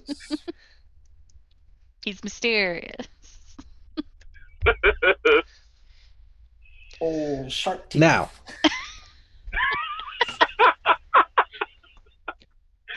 one faction helped you get an upgrade. They like you, and you get +1 status with them, and you can spend coin to up that. One faction was screwed over when you got an upgrade. They don't like you, and you get -2 status with them, and you can buy that one off with coin. I'm going to say your options there are that between the lamp blacks and the red sashes, somebody helped you with one of your upgrades, and somebody got screwed over by one of your upgrades. So, so we have to pick a who team. helped you? Yeah. So I see, like, immediately I'm seeing kind of two scenarios here, just based on our positioning on the lamp black side of town. Yeah. They helped us out, or we took their turn. So this feels like, looking at that map, it makes me immediately think of Go. Right? And it feels like the red sashes placed us there to futz with the balance of everything. Yeah, I can see I like that. it. I like it. Yep. So I'm on that. we'll be friendly with the red sashes and not so friendly with the lamp blacks. Which is scary because we're way far away from them. But we're also pretty, like, I think if you put like a ruler on it, we're probably equidistant from red sashes and lamp blacks. That's fair. Yeah. It's just So we're red probably sashes in territory that they would be more likely to expand into, like the lamp blacks would. Yeah. I mean, I think distance-wise, it's about the same. And is there anything like of note about red sashes versus lamp blacks? Like, or do one of them do something truly heinous that, like, we as a group of players might think, actually, I want to change my allegiance? Nothing that's set out in the rules to begin with. Now that we know that you have an allegiance, like, yeah, certainly, like those bastard lamp blacks, they're monsters. Of course, gotcha. You hate them. Okay, Yeah. Good. Right. So they're just, arsonists. Like, just a heads up, though, the red sashes operate a swordsmanship martial arts academy. That sounds pretty dope. And then, Cobra the Kai. Lamplighters are just an old guild that turned to crime. I mean, so if you're looking at flavor text alone. Yeah, the red that's a great red point. sashes seem pretty dope. Yeah. got their ancient martial arts, the Cobra Kai kind of vibe going. Yeah, they all wear these red silk sashes that have like little tiny metal bells on the end. Like, they don't make like real jingling noises, but like little like tinking type things. Sure. And when they fight, they kind of unfurl it off their waist and they, like, whip them around your limbs and kind of like pull you to them and do their little fancy moves and stuff like that. That's dope. Yeah, super. I like fight them that. as friends. Yeah. Yep. Yeah, those are my friends. Don't come at me. What are the lamp blacks gonna do? Blow soot on us? Get out of here! Okay. Get out of here with your sooty. Last step. Oh shit! Uh-oh. That's a problem. That's a small problem for me. What's the problem? The leader of the lamp blacks is the guy I picked as a friend. you know Bossa Boss? That's the guy that's my friend. Okay. Okay. All right, I'll play it. Yeah. That's good. I mean, I like that. if you That want to sounds fun change to it, you me. can. But Okay, I can roll with that. That's good. I'll talk to you about it later. Yeah. No, that's fine. That actually fits But absolutely fine. You get when you with what click was on already in stuff there. and click on stuff Yeah. in Legend Keeper and read it. Like, Mhm. Yeah. Tangled web. Legend Keeper, if you can, it'll tell you things. That's true. T-Cal makes a good point. He might not know your crew. very Yeah, true. the faceless with your weird black we have masks. we have Yeah. plausible deniability on like most things for a In while my head, at least. it's like Yeah. my crew all wears masks since I'm sort of the face Yeah. to a degree Yeah. of this group. Okay, Well, so Probably when you're on mission, you are in mask as well. mask, yes, for sure. But like we also would have to do business not in masks at some point, right? Like, Right. Yeah. probably, I yeah. think I might just go ahead and go full on weird and change my character to a whisper. Get You are it. gonna go with Whoa. Get it. All right. It's been a thread. It's been a thread. I can see. Yeah. Let me make you a new character sheet, Scott. Okay. Just because if you try to change the playbook on one that's already filled in, it gets weird. Well, that's fine. That matches the theme. Ha. Yeah. Well, I mean, like, the special Just abilities kidding. don't fill in, and let me help explain what's going on. Broke the script. Can You you broke the edit it script. by? I just didn't like it. Like some of the whisper stuff is all about like, knowledge and stuff like that, and I just wanted to be a weird. I don't really care about learning anything. I'm gonna give her a tell. Okay. So yeah, there's another character sheet in there for you with like a randomly generated name that says Whisper Kid. So Whisper Kid. That's gonna change my alias to Whisper Kid. Yes. okay, the last thing to figure out for the crew, or the second to last portion of figuring it out for the crew here, is that take a look at your list of potential contacts, which is down in the lower right. Choose one contact who is a close friend, longtime ally, or partner in crime. Of the crew sheet? Yes. Okay. Oh, we gotta go with the blue coat, right? Because we're just sowing chaos. Like, we're gonna have to take the cops off. Well, but I also think, like, looking at this and the guys that we have here, like a collector. Yeah, a collector could be pretty good, or a deal broker. Like, either of those seems like interesting folks. I mean, I totally agree about the cops. Like, yeah, the cops could also. That is very helpful. And a noble would make sense because I was previously a noble, so I might have contacts in the upper echelons. Like they all make sense, which I think like that's the point, right? Right. That's why they're on the list, because they make sense. But yeah. Are we picking one for an enemy as well? Or are the others just like... No, you pick one who's your close contact, and then we have to do the faction thing again. Where, like, one faction is also friendly with this contact, and you gain +1 status, and one faction is unfriendly with this contact, and you get -1 status. I like the blue coat idea, y'all. I'm into it. Yeah, I'm into it. Yep. And I would like maybe to say that the crows are friends with this person, just so we can balance out that -1 that we have mechanically, or is that an option? I think we're being... I was going to give you two more factions gotcha, to choose between. Gotcha. I was thinking about being mean and making one of them the Blue Coats and the other one the Scotland Consulate, but... Why not?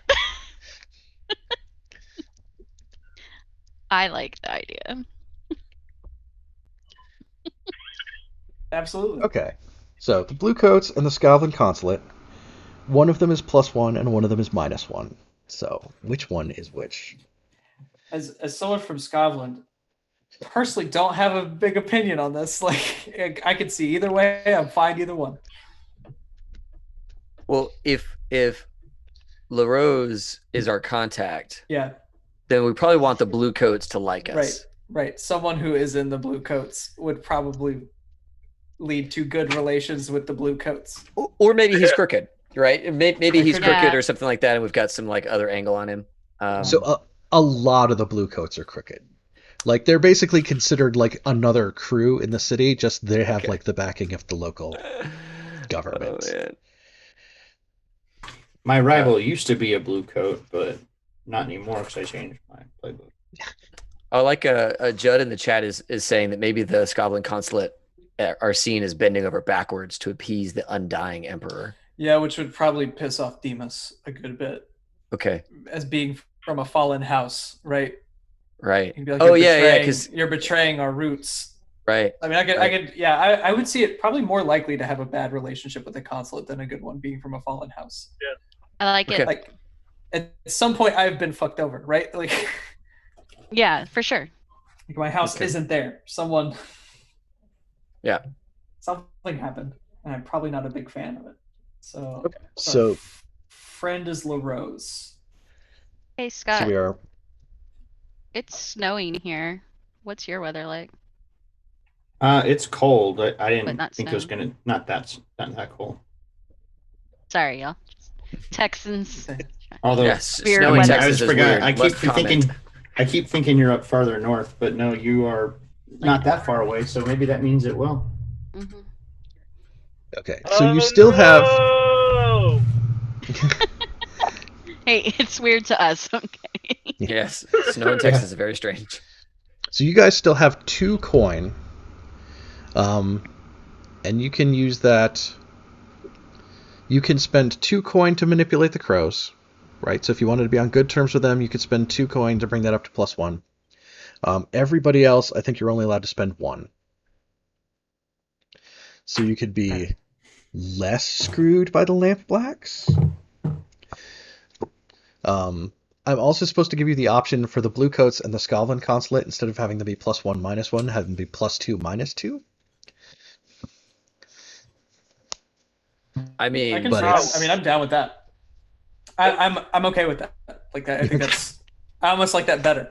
Yeah, I'm kind of okay with us having a more opposed thing going on there. That's fine. Yeah. They are, Judd. I have decided now, with absolutely no context and no definitive knowledge, I don't like the Scotland consulate. I know nothing about them. I don't like them.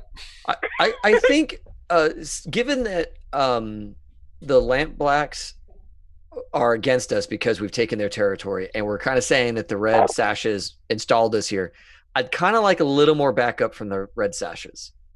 Yeah, that makes sense. Like, I'd kind of like to give them a coin so that, we get one extra out of that deal. I would say maybe give them 1 coin and then give the crows 1 coin to just be neutral. Because I feel like with all this stuff going on, like we have like these -2, +2, +2, -2, just having the crows be neutral would be a nice little, like, someone just is indifferent. Yeah. Now it's still in our plan to do harm to the crows, right? Like that was an original plan. So they start off not really knowing that we're okay. Yeah. We're pushing their territory. Mm-hmm. Okay.